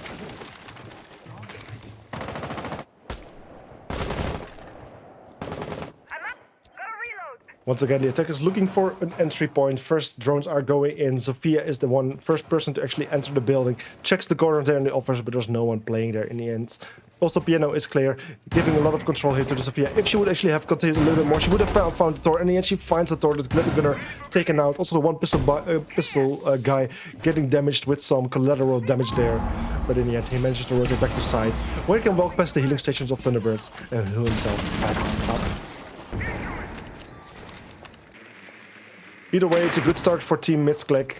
Also, the deployable shield there on the top of the library chest gets taken out. Ilias is also still stunned, gets hunted by one of those explosive drones. Tries to maintain his position a little bit longer. Catching projectiles. And hopefully he can surprise one of the attackers there. Lego Man with a second kill, or for his team there on the one pistol guy. Ilias getting spotted here. And he's also getting pushed back, leaving his position now unmanned.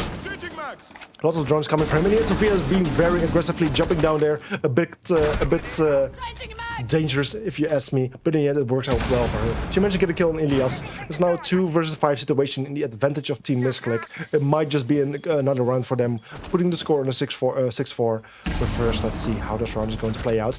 FMAX manages to turn things a little bit around. A first start for a potential comeback this round as he manages to take out Whale. It's now a 2 versus 4 situation, which is a bit more workable than a 2 versus 5. Jimmy Ninja is playing in a tough position because he needs to be careful of that hatch there, where Hibana currently is playing. And yet Sophia that's the Flores gets spotted, gets also taken out, but it is Tim with a kill of FMAX. Jimmy Ninja with a kill of Konski. It's now a 1 versus 2 situation, a 1 versus 1 situation as he takes out it's now 1 versus 1. Lego Man versus Jimmy Ninja. It would be beautiful if Jimmy Ninja manages to clutch this. And it will be a great accomplishment of him. A 1 versus 1 situation with 30 seconds on the clock. Lego Man does not have the diffuser in his hands, so Jimmy Ninja can actually play a bit more safely, but he needs to be careful. In the end, he finds the and I managed to take it out. Another win for Benelux VIP, putting the score on 7-3, meaning that Benelux VIP will win this map, and that we will go to a 5th map for today in this BO5 matchup. Meaning we will go to Team Park as the decider.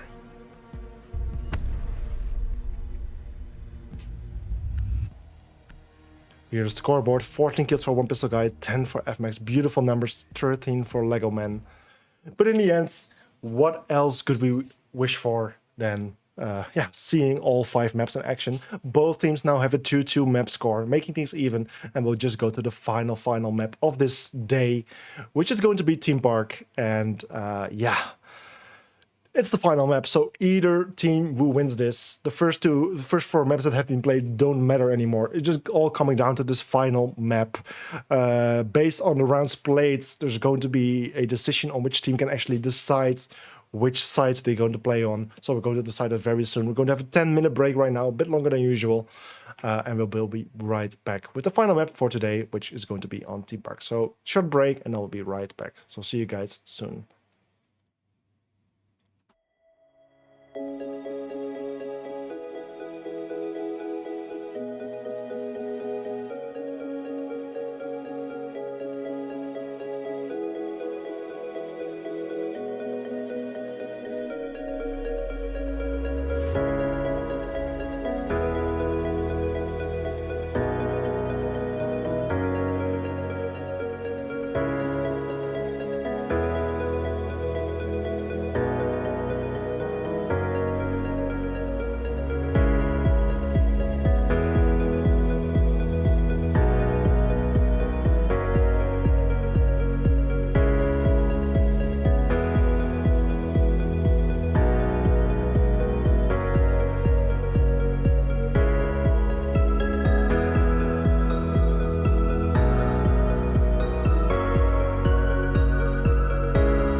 Okay, and there we are with the final map for this day.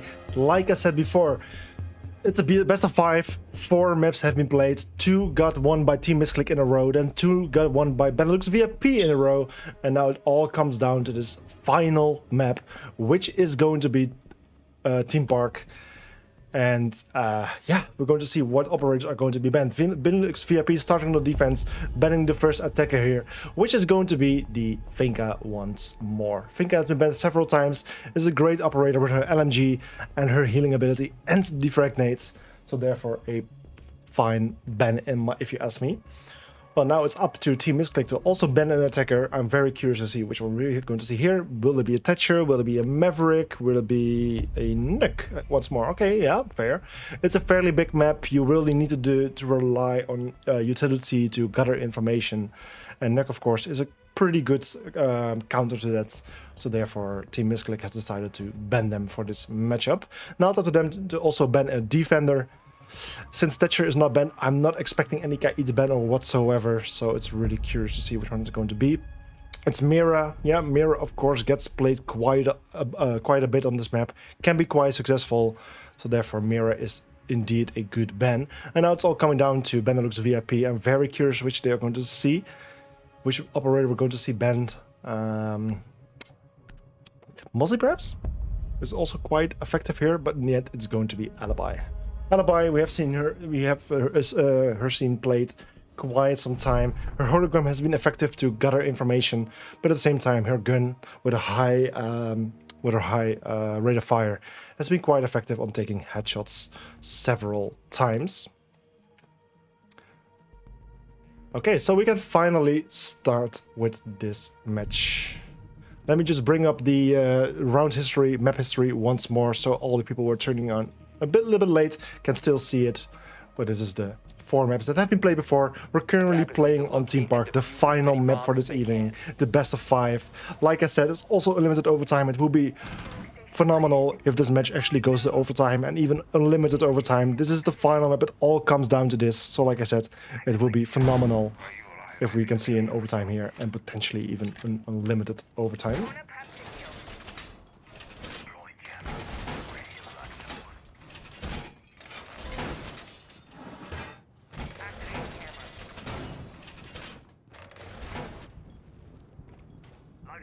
So for the final defensive round of Benelux VIP, we're going to the Armory Prone bomb site. Like I said before, based on rounds, Benelux VIP was the team who could actually select which side they wanted to play on. And a little fun fact, they actually decided to just do a little coin flip, because why not YOLO? And in the end, they got the defense through this.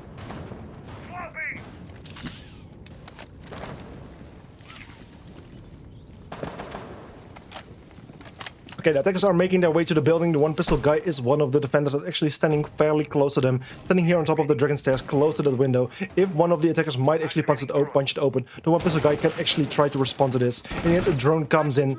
He destroys the drone. And therefore his position is now known. And therefore he's falling back a little bit. In the end, the hatch above him gets opened up by the sledge.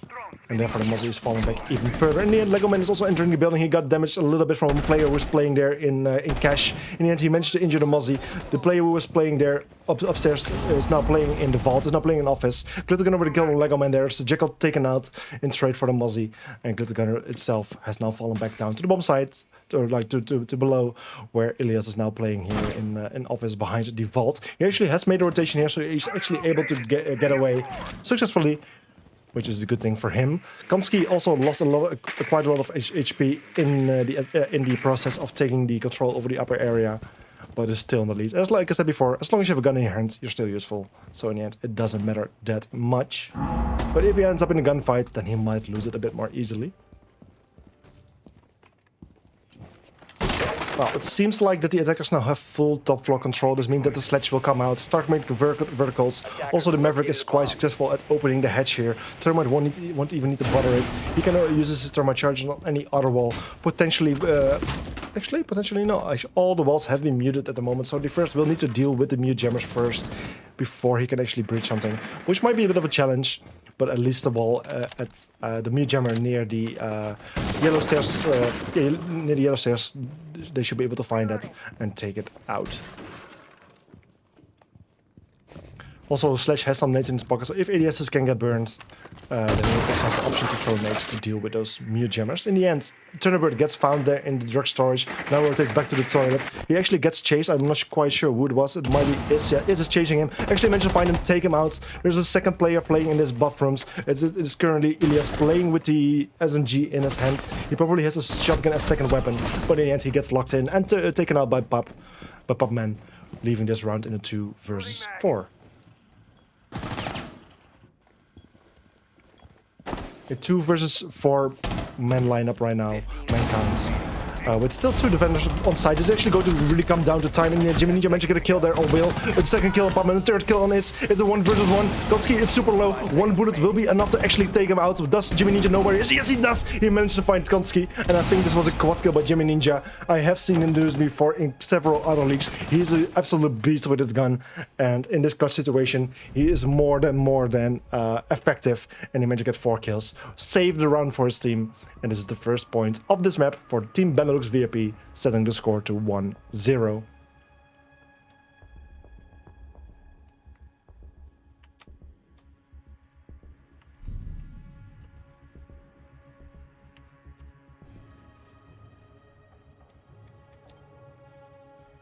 Defenders, protect your bombs from being defused by attackers.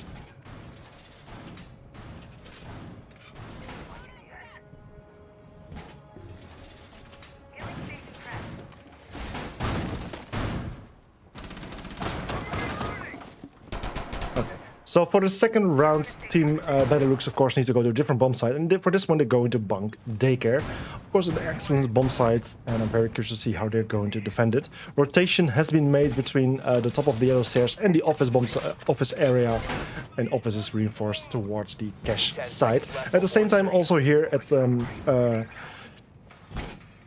seconds to insertion. I kind of forgot this call out, sorry. Initiation room, of course. Yeah, the initiation room, also reinforcements have been placed towards the eastern side of the map, and also 1 reinforcement between the 2 rooms. Probably this wall will be opened up, I would say, since it's soft. Curious to see what exactly is going to happen there. It's probably, if it's going to be opened up, it's coming all down to this mute, which in the end decides to reinforce it instead.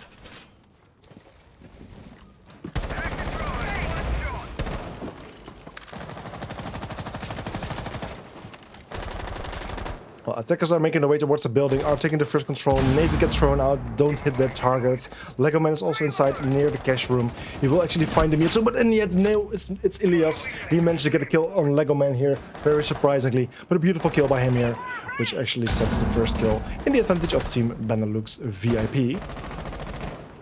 In the end, Ilias does get in some kind of trouble. Konski and Is both get injured at the exact same time. Glitter Gunner managed to finish the Konski there, but it's now a 5 versus 3 in the advantage of Team Benelux. Is quite low on HP at the moment. Pupman and Will both full on HP. So it's actually going to be kind of tight for them, and things are not looking too great for them at the moment.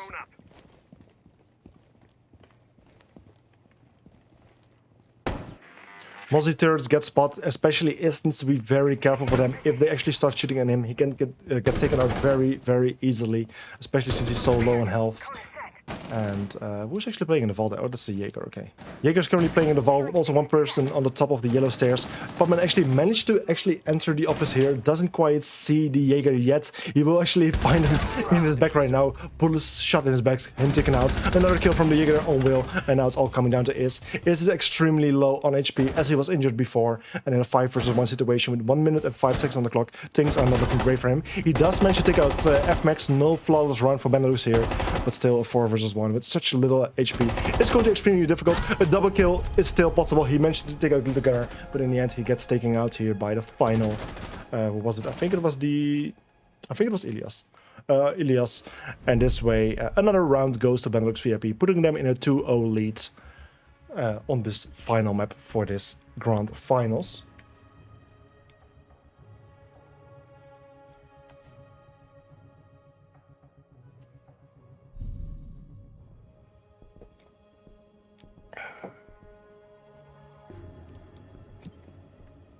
Attackers need to locate and defuse bombs.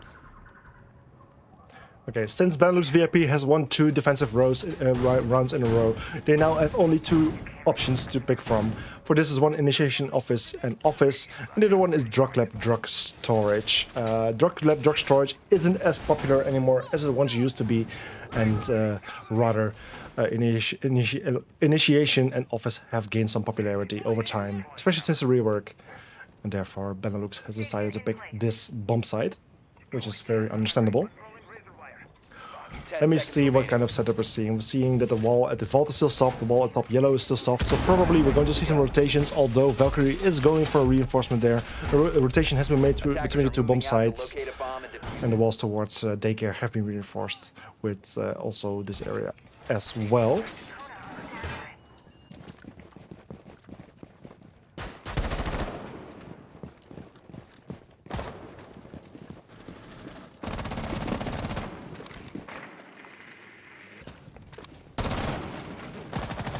Okay, so the first attackers are once again surrounding the building, looking for the first way in.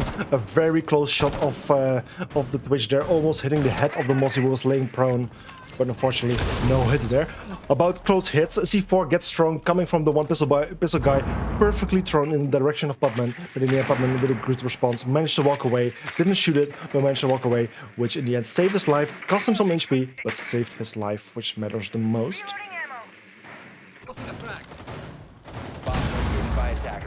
In the end, it's Is who actually managed to get the first kill there. Jimmy Ninja taking out the Thunderbird.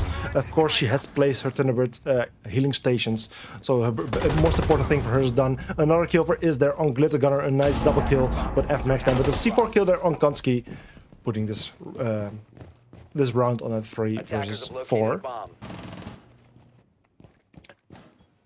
Attackers recovered the bomb diffuser. Ready to torch. So Maverick is ready to actually use his blowtorch. There is a mute jammer placed in the middle of this wall. He will need to open it up in order to open this wall. He doesn't make a little hole. Maybe he will try to throw a nade through it, or just wants to create a new line of sight, which he seems to be doing at the moment. At the same time, Sophia is trying to contest from the hallway side. So both Valkyrie and someone in the hallway are playing there. Pubman is playing in daycare at the moment and can rotate easily. Valkyrie cam actually got spotted there, and he actually managed to find it, so the Valkyrie cam can no longer be used. It wouldn't have been of much value anyway, since it's already past the front line. But at the same time, yeah. At the same time, it's still good to take it out. Legoman actually takes a kill there on Ilias. It's now a 2 versus 4 in the advantage of Team Missclick. But at the same time, F-Max gets a kill there on Legoman. It's now 2 versus 3. Things are getting a bit close. The ace is no longer in place, so it's all coming down to Maverick to make this hole. He has made quite a nice hole, quite of a big hole, so he can actually enter now. And the one pistol guy is playing in initiation, where F-Max is playing in office. So both, they do have a nice crossfire. I mean, both of the sides are covered at the moment. Not covered crossfire, but they're covering both of the sides. The one pistol guy get a kill on Pubman, but unfortunately, Will gets a kill there on Is. F-Max with a kill on Is. It's now a 1 versus 1 matchup between Will and F-Max. Will goes for the plants. I'm not quite sure if F-Max is aware. Yes, he does seem to be aware. With little time on the clock, he does need to go for the plants. In the end, the diffuser goes down. It's a 1 versus 1 situation. No C4 on the Valkyrie, but she does have the HP advantage. In the end, she managed to get the kill. The nades got really close there, but in the end, she managed to get the kill. A nice quad kill for her, which means she will actually be able to close down the round. And another round goes to Benelux VIP, made possible by the quad kill of F-Max. F-Max, and now it's a 3-0 score.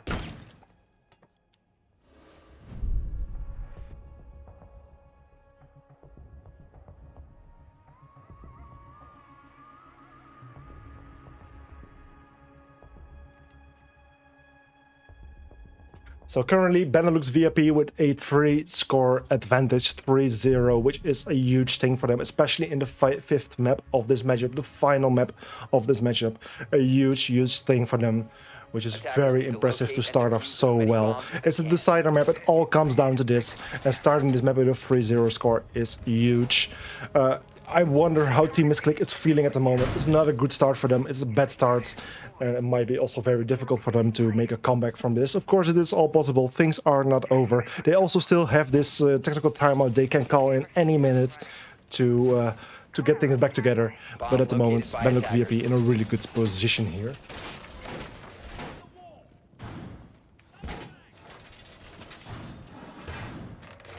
Left. 5 seconds left. Well, in the end, the preparation phase comes to an end. Hatches have been reinforced. We're actually seeing a potential spawn pick there from Jimmy Ninja. He has shut open the window a little bit, but in the end, he doesn't seem to man it fully. So I don't think anything is going to happen there anytime soon. Attackers have spawned. They're now going to approach the building, and I'm curious to see how they're going to approach this bomb site. They have attacked it once before. They were unsuccessful. It was Jimmy Ninja in the end with the Alda in hands who clutched it all.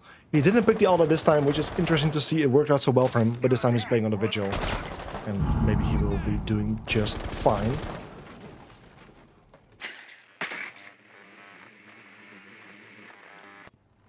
First drones are coming out. The attackers are still gathering some information, looking for the first way to enter. Lego Man is standing ready, but in the end, no, it's Jimmy Ninja with a quick peek. Actually managed to get a kill there on Lego Man. There's a headshot on him, and that's the first attacker of Team Missclick taken out, which again is a good start for Team Benelux VIP here. And yet Sophia is inside control room. She actually managed to wallbang Glittergunner a little bit, but in the end, Jimmy Ninja is coming from behind from the Dragon hallway, manages to take out Is, and now it's a 5 versus 3. Pupman throws in the flashbang, is hopping in, but in the end, Jimmy Ninja is still waiting there. His third kill for this round, managed to kill Pupman. Elise with the kill will. Konski gets an easy kill there on Jimmy Ninja as he hops out, but it's now a 4 versus 1 situation with Konski all alone versus 4 players of Benelux VIP. He needs to do it all for his team, and with 1 minute and 30 seconds on the clock, he does have some time. He still has a drone, he still has flashbangs, he still has 2 thermite charges, but it isn't going to be easy. It's going to be a very difficult round for him. And I'm very curious to see how this is going to play out. He might get a few kills, but getting 4 kills is a very tough task. And I'm very curious to see if this is going to work out. I'm actually not sure. Was the camera still active there? Oh, we can actually see that. Okay, interesting. How far I still saw the cam being active there. So the defenders might actually have an idea where Konski is now playing at the moment. But due to the fact that there's mute jammers in play, it will be very difficult for Konski to actually go for a breach here, which is very unfortunate of him. Probably every single wall has been jammed with a mute jammer. And this will make it very difficult to actually open the wall, create a new entry point, leaving only 2 possibilities available, which are the 2 doors, one east, one south, one east, one west. But in the end, it doesn't matter, because Elias managed to get a nice headshot there, bringing also this 4th round to Benelux VIP, putting the score on 4-0. And things don't seem to be stopping there for Benelux VIP. They're on a very good momentum. Things don't seem to be slowing down, is what I was about to say. But their momentum is on a very high level, keeps going on. And things are looking very well for them. There seems to be some issue, so I'm going to pause the timer and I'm going to check what's going on.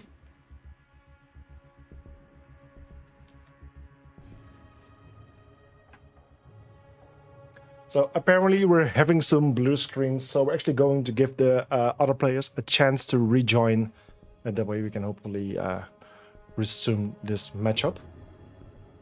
Apparently a rehost will be needed, so we're going to have a quick rehost, and we will be back in 5 or 10 minutes with a match with a 4-0 score. So quick rehost, and we'll be right back. So see you guys soon.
Okay,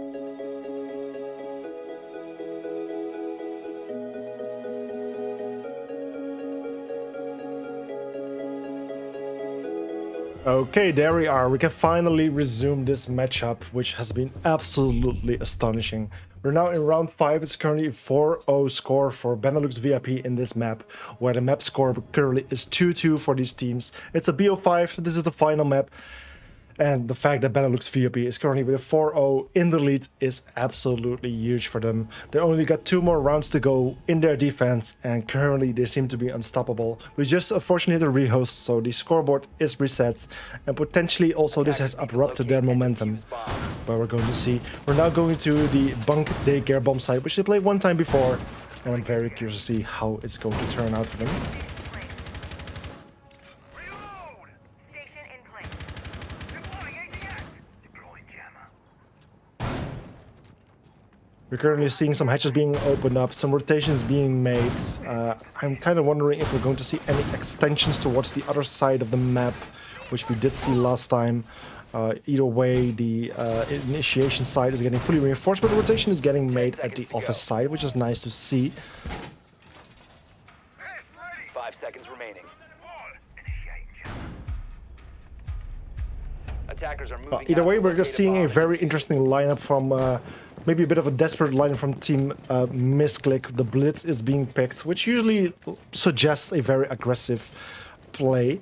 Usually one you see when things are not looking too good or are looking very good for a team. But it's a bit of a risk taking the Blitz, because Blitz is of course very vulnerable. But if you actually play him well and get into the close combat, Blitz can be very effective. So it's interesting to see him play, and I'm very curious to see how Team Missclick is going to utilize him. Well, in the end, the Mossy Pass get found, and FMAX actually is the first one to get a kill. That's again an opening kill for Team Benelux VIP, setting the man count on 5 versus 4, with the Sophia off the board. In the end, FMAX is not very... he doesn't seem to be very bothered with all the drones coming at him. Several drones have been taken out by him, and this is a good moment for him to actually rotate away from the side. He has already waited about 1 minute. In the end, the Blitz comes to play. He actually manages to find Elias and take him out. Legoman is playing right behind the Blitz. Not all of the bullets get blocked, so Legoman got damaged quite a bit there. Also, Pupman takes some damage. Impacts get thrown at him. But still, he is in the play. It's currently 4 versus 4. Gonna damage quite a bit. Pupman and Legoman damage quite a bit. So it's a very interesting start of this round. First 1 minute and 20 seconds have passed. Jimmy Ninja is trying to find someone here near control room. There's actually playing someone right behind his desk, and that's Komsky, and he gets found with a headshot. Jimmy Ninja manages to take him out. It's now 4 versus 3 in the advantage of Benelux VIP once more. In the end, Jimmy Ninja is not quite aware that Will is coming from this cache corridor. In the end, Jimmy Ninja gets taken out. Now 3 versus 3 again, where the men count is even, but the HP advantage is clearly with Benelux VIP at the moment. All players are damaged, Will just a little bit, but Pupman and Legoman are both just 1 shot away from being taken out, which is not great for them. But in the end, it's a 3 versus 3, so things can still go either way.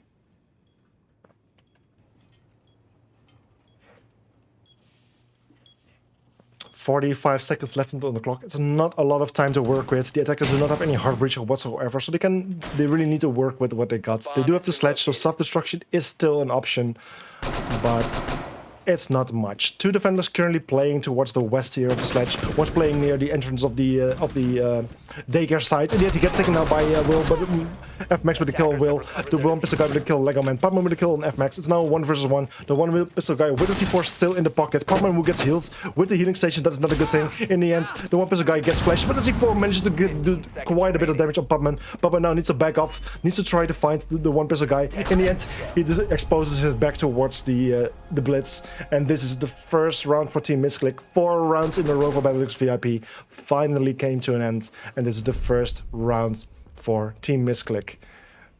And that's the round for the Blitz. The Blitz managed to win the round for Team Missclick, putting the score on 4-1.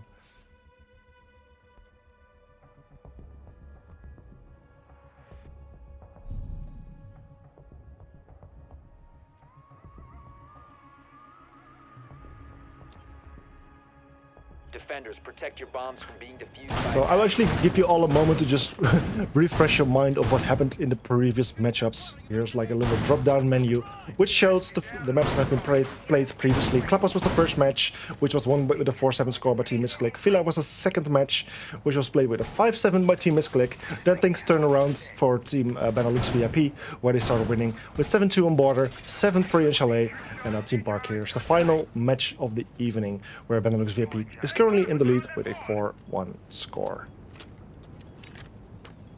10 seconds to insertion. So yeah, since Benelux VIP just lost one of the rounds there on daycare bunk bomb site, they're just going to try it for that third time. They have won it once, lost it once, so the third time is really going to tight whether it's a good bomb site for them or not.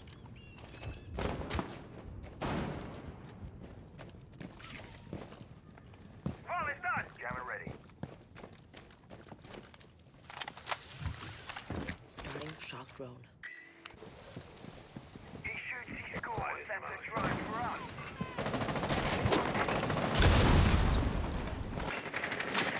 Attackers are trying to stack them around the bomb site, are looking for the first entry. Drones are coming out, nades are being thrown, they might actually collect, but no, the Vigil just relocated himself. Good for him. Actually, no, the nade actually made it all the way down, managed to hit Jimmy Ninja quite a bit. If he would have just stayed at the top of the stairs, he would have been safe. But in the end, lots of damage there on the side of Jimmy Ninja, who will actually be able to rotate back to the bomb site, walk past those healing stations of the Thunderbirds, and heal himself back up fully if he is patient enough. Actually, he just walked past them, he's almost full HP, just a slight bit of damage, which is workable. He doesn't need to wait any longer, he can just go back into play, because his health is almost as good as full. Well, meanwhile, 1 minute and 25 seconds have passed. Attackers have gained some control over the map, but 0 casualties have been made. Both sides still 5 versus 5. And this can still go anyway. Attackers already have control all the way towards office. There's actually someone playing there near the vault. That is Elias. He has a shotgun in hand. Actually managed to find Lego Man and with a shotgun on the close range. Elias is absolutely destructive. Manages to take Lego Man with a gunner with a kill on is. And now it's a 5 versus 3 in the disadvantage for the attacking team here. In the end, the Maverick starts using his breaching torch to find the Mute Jammer. So the Ace can actually activate his gadgets. Meanwhile, Elias has been taken out. It's a 4 versus 3 now. And in the end, the Mute Jammer will be found any second. And therefore the wall will now be breached and the Ace Charge will be activated. This way the attackers can create a new line of sight, a new way to enter the building. In the end, unfortunately for Pubman, he flashes himself. Otherwise, if he could have tried to go for a kill, but things did not work out the way he was hoping to. Konski is getting in a bit of trouble there. Some player is still playing there in the backup bunk. Managed to deal some damage on him. Also, Pubman gets damage from the yellow stairs. And with 35 seconds left on the clock, things are not looking all too great for the attackers. They still need to work their way into the bomb sites. FMAX with the kill of Pubman. It's a 4 versus 2 now. And also a 1 pistol guy with a kill on Will. Leaves Konski all alone in a 1 versus 4. Manages to get a kill on the 1 pistol guy. A 3 versus 1 and now is. The wall behind him is open, so he can actually use it to enter the bomb site. But he gets shots from any side. And in the end, the FMAX with the final kill on Konski. Another round for Benelux VIP, putting the score on 5-1. And putting Benelux VIP 1 round closer to the match point.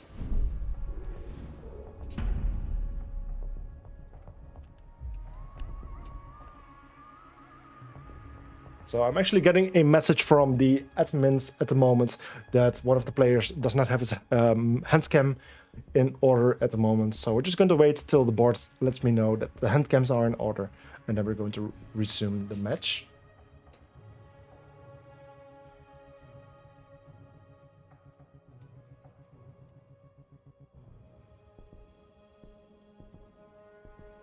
I think this is actually a good moment to pay some attention to our sponsor, because actually we from ESA would like to thank our new sponsor, DOOD, Dudes. It's just written like Dood's Dad in Dutch, but of course it means something completely different. Dude in English. Dude is a next generation social interactive platform for gamers. In simple words, it's a Tinder for gamers. Player can discover, upload and monetize their content. If you want to know more information, join our Discord and check our Twitter for more information about Dude. Let me actually just drop those in the chat. Discord, Twitter, and I just got the word from the board that we can resume the match.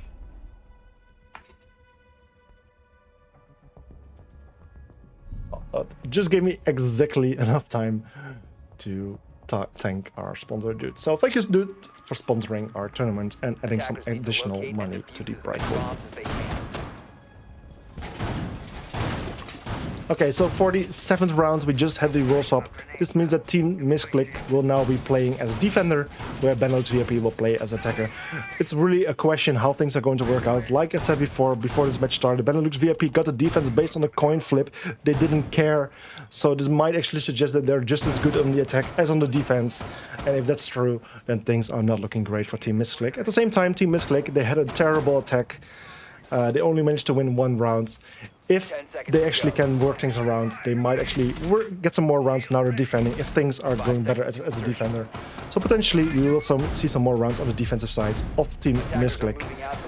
And I'm very curious to see how things are going to turn out. For the first round of Team Missclick, we're going to bunk Daycare. Okay, that's actually a very interesting S-charge. Pretty long range one, if you ask me. Well, because Team Benelux is a 4 points in the lead, I think they're actually going to play a bit aggressive in this round. At least that's what the first actions are suggesting. Hatches and doors are open, being very fast. Is actually meant to get a first kill on Jimmy Ninja, but in the same time Will loses his life to the gun of the one pistol guy. No pistol, but an assault rifle. But either way, Will taken out in trade for Jimmy Ninja. The Ash versus the Mute. Which I think the Ash is a better loss than the Mute in this case. Ilias, meanwhile, has also entered the building. He currently has control over the top Dragon Stairs, where Sophia is still waiting on the outside. The pistol guy is droning, and Glittergunner is also currently on the rooftop. Ilias is using his hologram to actually look around to find some more information, to fight some defenders. Where FNX is trying to look for his first entry possibility. And actually he needs to be a little bit careful, because actually someone is currently playing there in the bathrooms. And if he's not careful, he might actually end up in a very nasty gunfight there. Meanwhile, also Ilias is inside control room. He's laying down on the floor, trying to get a nasty angle. And hit the Jaeger. The wall gets breached, and at the same moment his head gets exposed and he gets taken out. FMax for the kill on Is. It's now a 4 versus 2 in the advantage of Benelux VIP once more. First 2 smoke nades come out to try to deny the attackers, which is fairly soon. 1 minute and 20 seconds on the clock. In the end, Kotsky gets control, gets a line of sight on, all the way to the one pistol guy. Manages to take him out. He does get damaged quite a lot and gets finished by Glittergunner. And in the end, Lego Man with a kill there on Ilias. It's now 2 versus 1. Lego Man has suffered quite some damage there, but it's still in the play, where Glittergunner and FMax are still full both HP, which is very interesting to see.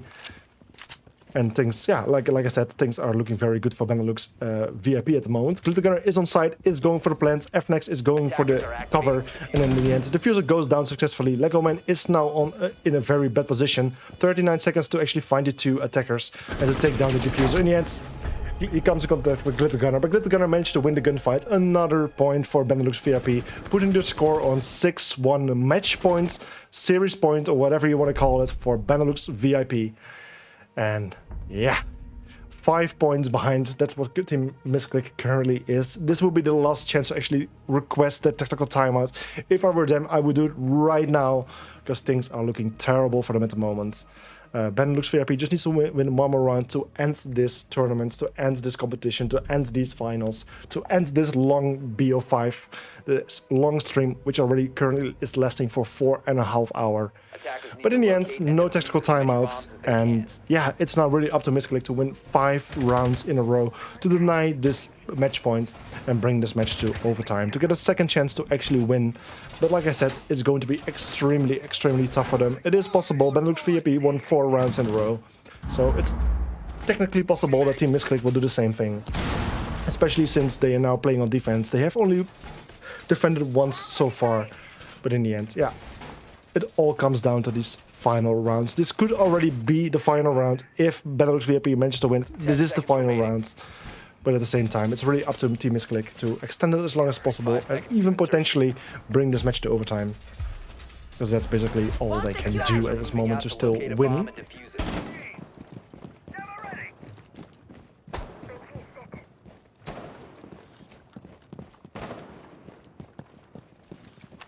Activating drone.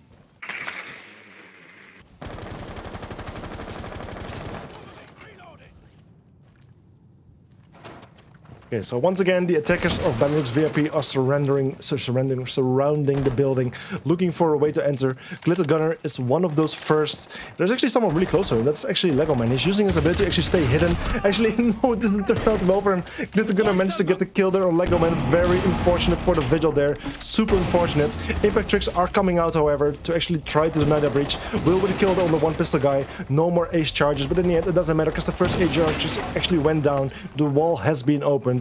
Benelux VIP has created their new entryway and line of sight, which is a big win for them and one of the big challenges that they would have suffered during this round.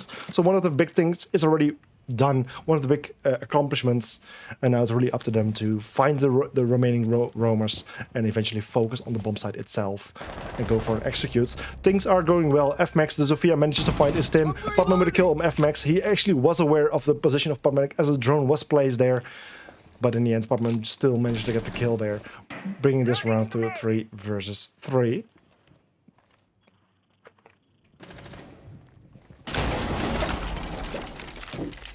Glitter Gunner is actually aware that the Mozzie is playing right above him, so Mozzie uses U4 to actually create some verticals, but unfortunately Glitter Gunner could not get a clear shot, otherwise he would have been able to get a pretty nice kill there. Elias continuously watching the flank. Jimmy Ninja with a nice kill. Konski will with a kill on Glitter Gunner. It's a 2 versus 2 now. Elias is playing near Dragon Stairs. Jimmy Ninja is playing near the joint corridor. Will is an armory. And Pupman is actually about to flank the Maverick. Managed to take Maverick out as a kill on Jimmy Ninja. It's all coming down to Elias. And he gets taken up by Will. Another round for Team Missclick, putting the score on 6-2. A little start to a potential comeback. But in the end, it's 1 round, which matters. Any round matters at this moment for Team Missclick, but still 4 rounds to go to bring this match to overtime, which is still a huge challenge for them.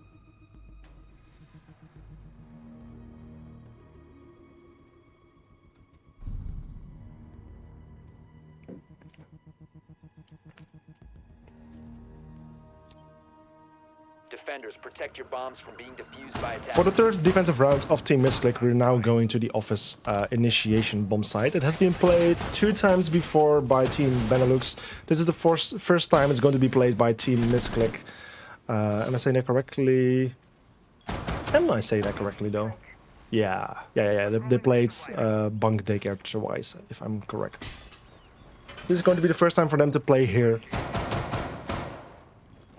Bomb located by attackers. I'm very curious to see what kind of setup they will do. It's a bit different than the way Benelux did it. I see a bit more rotations here and there. Also some reinforcements on the daycare side, which is interesting to see. Attacker's objective is to defuse a bomb. Benji ready and waiting. Stay clear of ADS line of fire. Camera initiated. Loading new mag! You can stop worrying about grenades now. Activating jammer! Loading new mag. Okay, so the attackers are currently surrounding the building, looking for a first way, and in the end, Glitter Gunner is already one of those attackers who is already in. Has a bit of trouble with the gunfight there versus Lego Man, but in the end, Lego Man managed to get away with a bit of HP loss, where also Glitter Gunner suffers some damage, but in the end, still in the game. Jimmy Ninja is currently trying to enter the building. Glitter Gunner is there to support him on the entry. It's who is currently playing very close to Ors, but uses his dash to get away very quickly. So therefore, he has some chance to actually get away safely. First EMP has come out. This might mean that we will see the first heart-breaching. Pupman with a kill on Glitter Gunner. Jimmy Ninja with a kill on Istim. It's now 4 versus 4. FMax with a kill there on Logoman. 4 versus 3 in the advantage of Benelux VIP. Yeah, the attackers are still on the outside at the moment. They haven't gained any control, which is a good thing for the defenders. But the fact that the attackers have the man advantage, that's a good thing for the attackers in this case. 1 minute and 30 seconds on the clock. Jimmy Ninja with a kill on Konski. It's now 4 versus 2. Things are not looking all too great for the defending team at this moment. Team Missclick currently in the man disadvantage. Double as many attackers alive as defenders. But still, and also still the time working in the advantage of the attackers here. Poppin with a nice positioning here behind the deployable shield. Can actually try to contest the hallway quite a bit. Needs to be careful because, yeah, Jimmy Ninja in the end managed to find him. A nice kill by Jimmy Ninja. It's all coming down to Will now. And he also gets taken out by the one pistol guy, meaning also this round will go to Benelux VIP. And this match gets ended with a 7-2 score.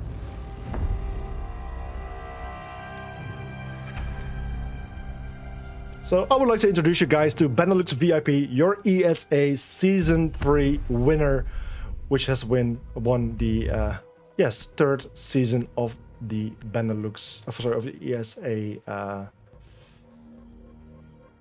ESA Season 3. Okay, so wow, what a match, holy shit. So let's talk a little bit about that. After this, we're actually going to have an interview with one of the members of Benelux VIP. Let me actually give a little heads up to the members of the moderators, so the player can get ready, and then we'll soon have the interview with one of those players.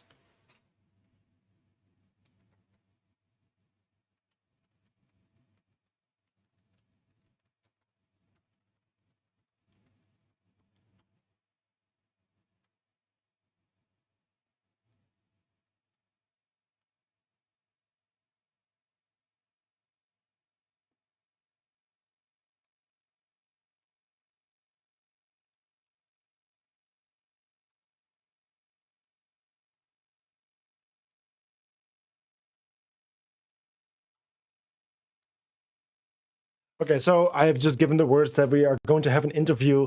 Let's just take a moment and let everything sink in what happened during this matchup. This is a BO5. We started with Clubhouse, which was picked by Benelux VIP, but even that, they still lost it with a 4-7 score. After that, we went to Villa. This one was picked by Team Missclick, and Team Missclick managed to win it. It was a 5-7 score in their advantage. This actually brought them to match point already after 2 maps with a 0-2 score in their advantage. But finally, on border, Benelux VIP finally started to wake up, started to win some rounds with a 7-2 score in the end. They managed to finish the map, bringing us to the 4th map for today, which was Chalet, and also there Benelux VIP was playing phenomenal. Ended the map with a 7-3 score. Bring us to the final map of the day, ending it with a 7-2 score. An absolute huge comeback by Benelux VIP there, which in the end caused them to win this match. I'm now going to prepare for the Benelux VIP interview. I'm waiting for the player to get ready for the interview. Let me check what's the current status.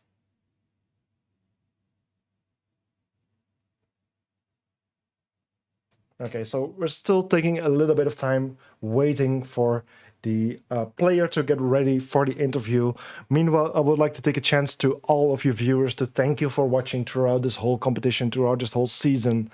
Also all the players who have participated, starting from the qualifier stages, the group stages, all the way to the playoffs. Thank you very much for competing in this competition.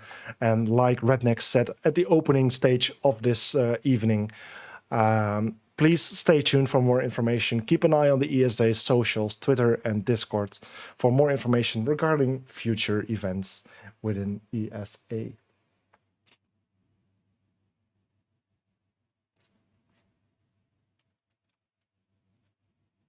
So we're actually now waiting for, I believe, Glitter Gunner of Benelux VIP, who is going to do the interview with me, just like he did the opening interview today. Meanwhile, also, once again, I would like to thank our sponsor once more. Dude is a next generation social interactive platform for gamers. In simple words, it's a Tinder for gamers. Players can discover, upload, and monetize their contacts. And if you want to know more about Dude, check our Discord, join it, and check our Twitter for more information about them, because we are actually having some cool plans in the future.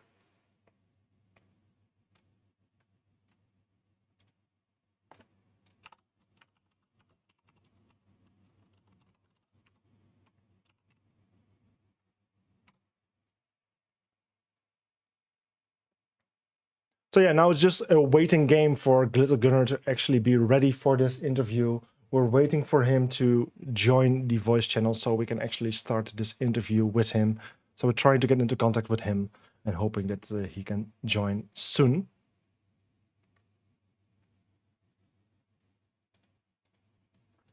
Either way, also all of you guys, I hope you enjoyed these finals. I absolutely enjoyed it as caster. It was a beautiful BO5 matchup, and I also hope you guys enjoyed my casting. Still, English is fairly new for me, but I am enjoying quite a lot. And you might see more from me in the future, also in other English casts for, yeah, potentially even ESA in the future. We'll see. I usually cast the R6Con, which is a Benelux-based Dutch language competition. So yeah, that's what I usually do. Hello. Yo, Glittergunner, how are you doing? I'm good. I'm good. I'm good. Nice. Good to hear that. What a matchup, man. Holy shit, this was such an interesting match. I'm absolutely blown away by you guys. How you actually managed to come back from a 0-2 score in your disadvantage after you lost 2 maps, and then winning 3 maps in a row with pretty good scores. 3, I think it was 7-4, 7-3, 7-2s, which are absolutely great scores. So absolutely a huge comeback by you guys, and I think you guys absolutely deserve the win today. So congratulations with your win in this championship. Thanks. Yeah. Yeah. So how did you feel throughout this day? Because I can imagine that things started off in a pretty negative mood for you guys after you lost the first 2 maps. I believe it was Clubhouse and Border. No. Chalet, right? I think it was Chalet. No, Villa was second map. So yeah, the first map was Clubhouse with a 4-7 score, where you then went to Villa with a 5-7 score. How did you feel after those two maps?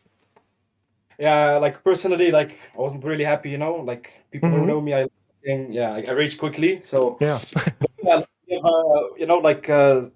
we have Pistol. We just got him in the team for like a month or so, like, and he just said, yeah, like he was like introducing, like saying we should have Ben Finca. Like he came with some some weird theory, but like fuck that. But he said just Ben Finca, and play the game. We use Thatcher and just come back then. Yeah. At the end.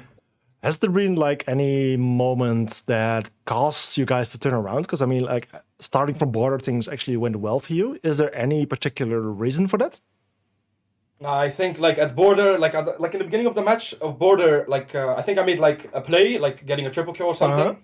Like my whole mood switched, like personally, like I guess like I influenced the team that bad that like everybody is different because of me when I'm raging. So at that point, when I stopped raging, like we just locked in. I see. Yeah, it's absolutely important that you keep up the what is the exact word for it? The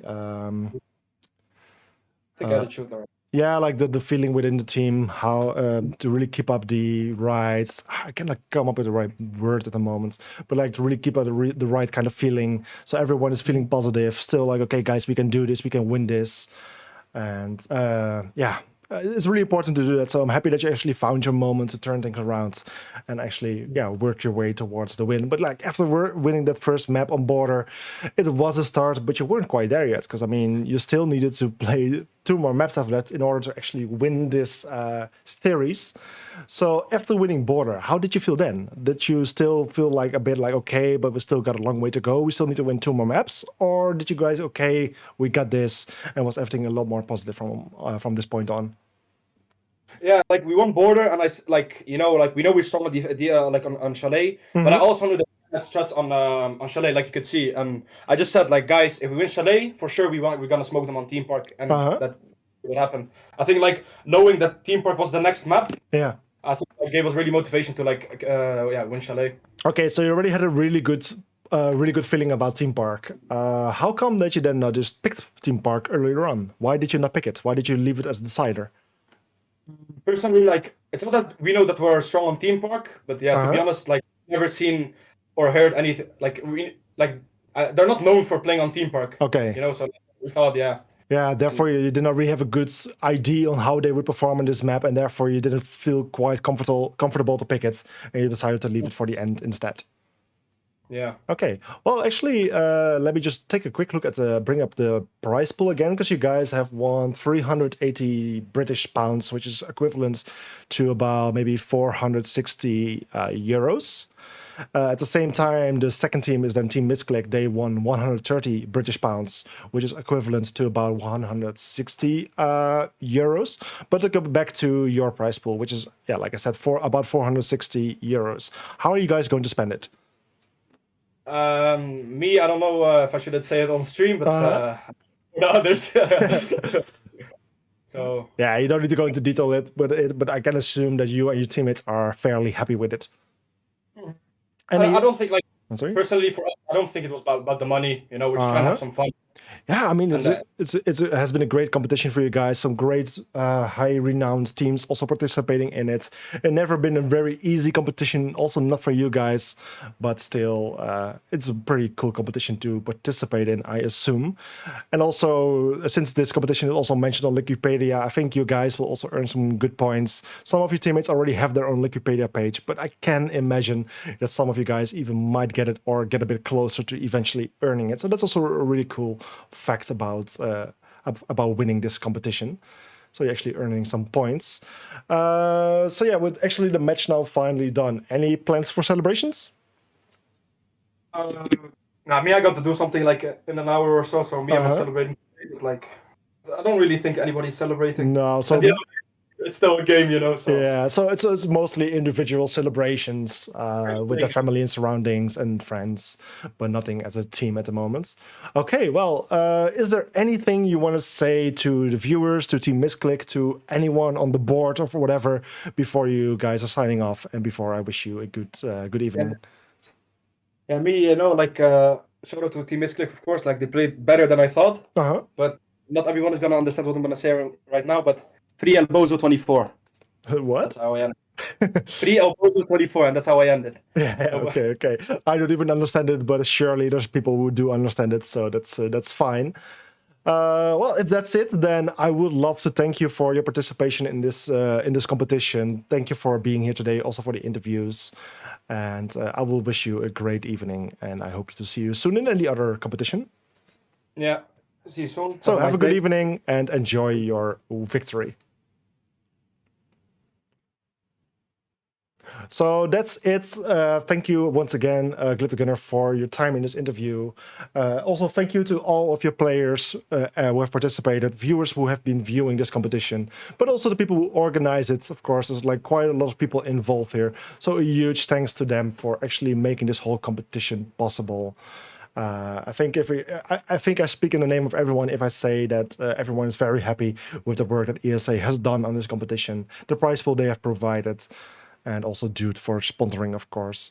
So yeah, everyone, thank you very much. It was a pleasure also to guest for you guys. I hope you guys enjoyed it.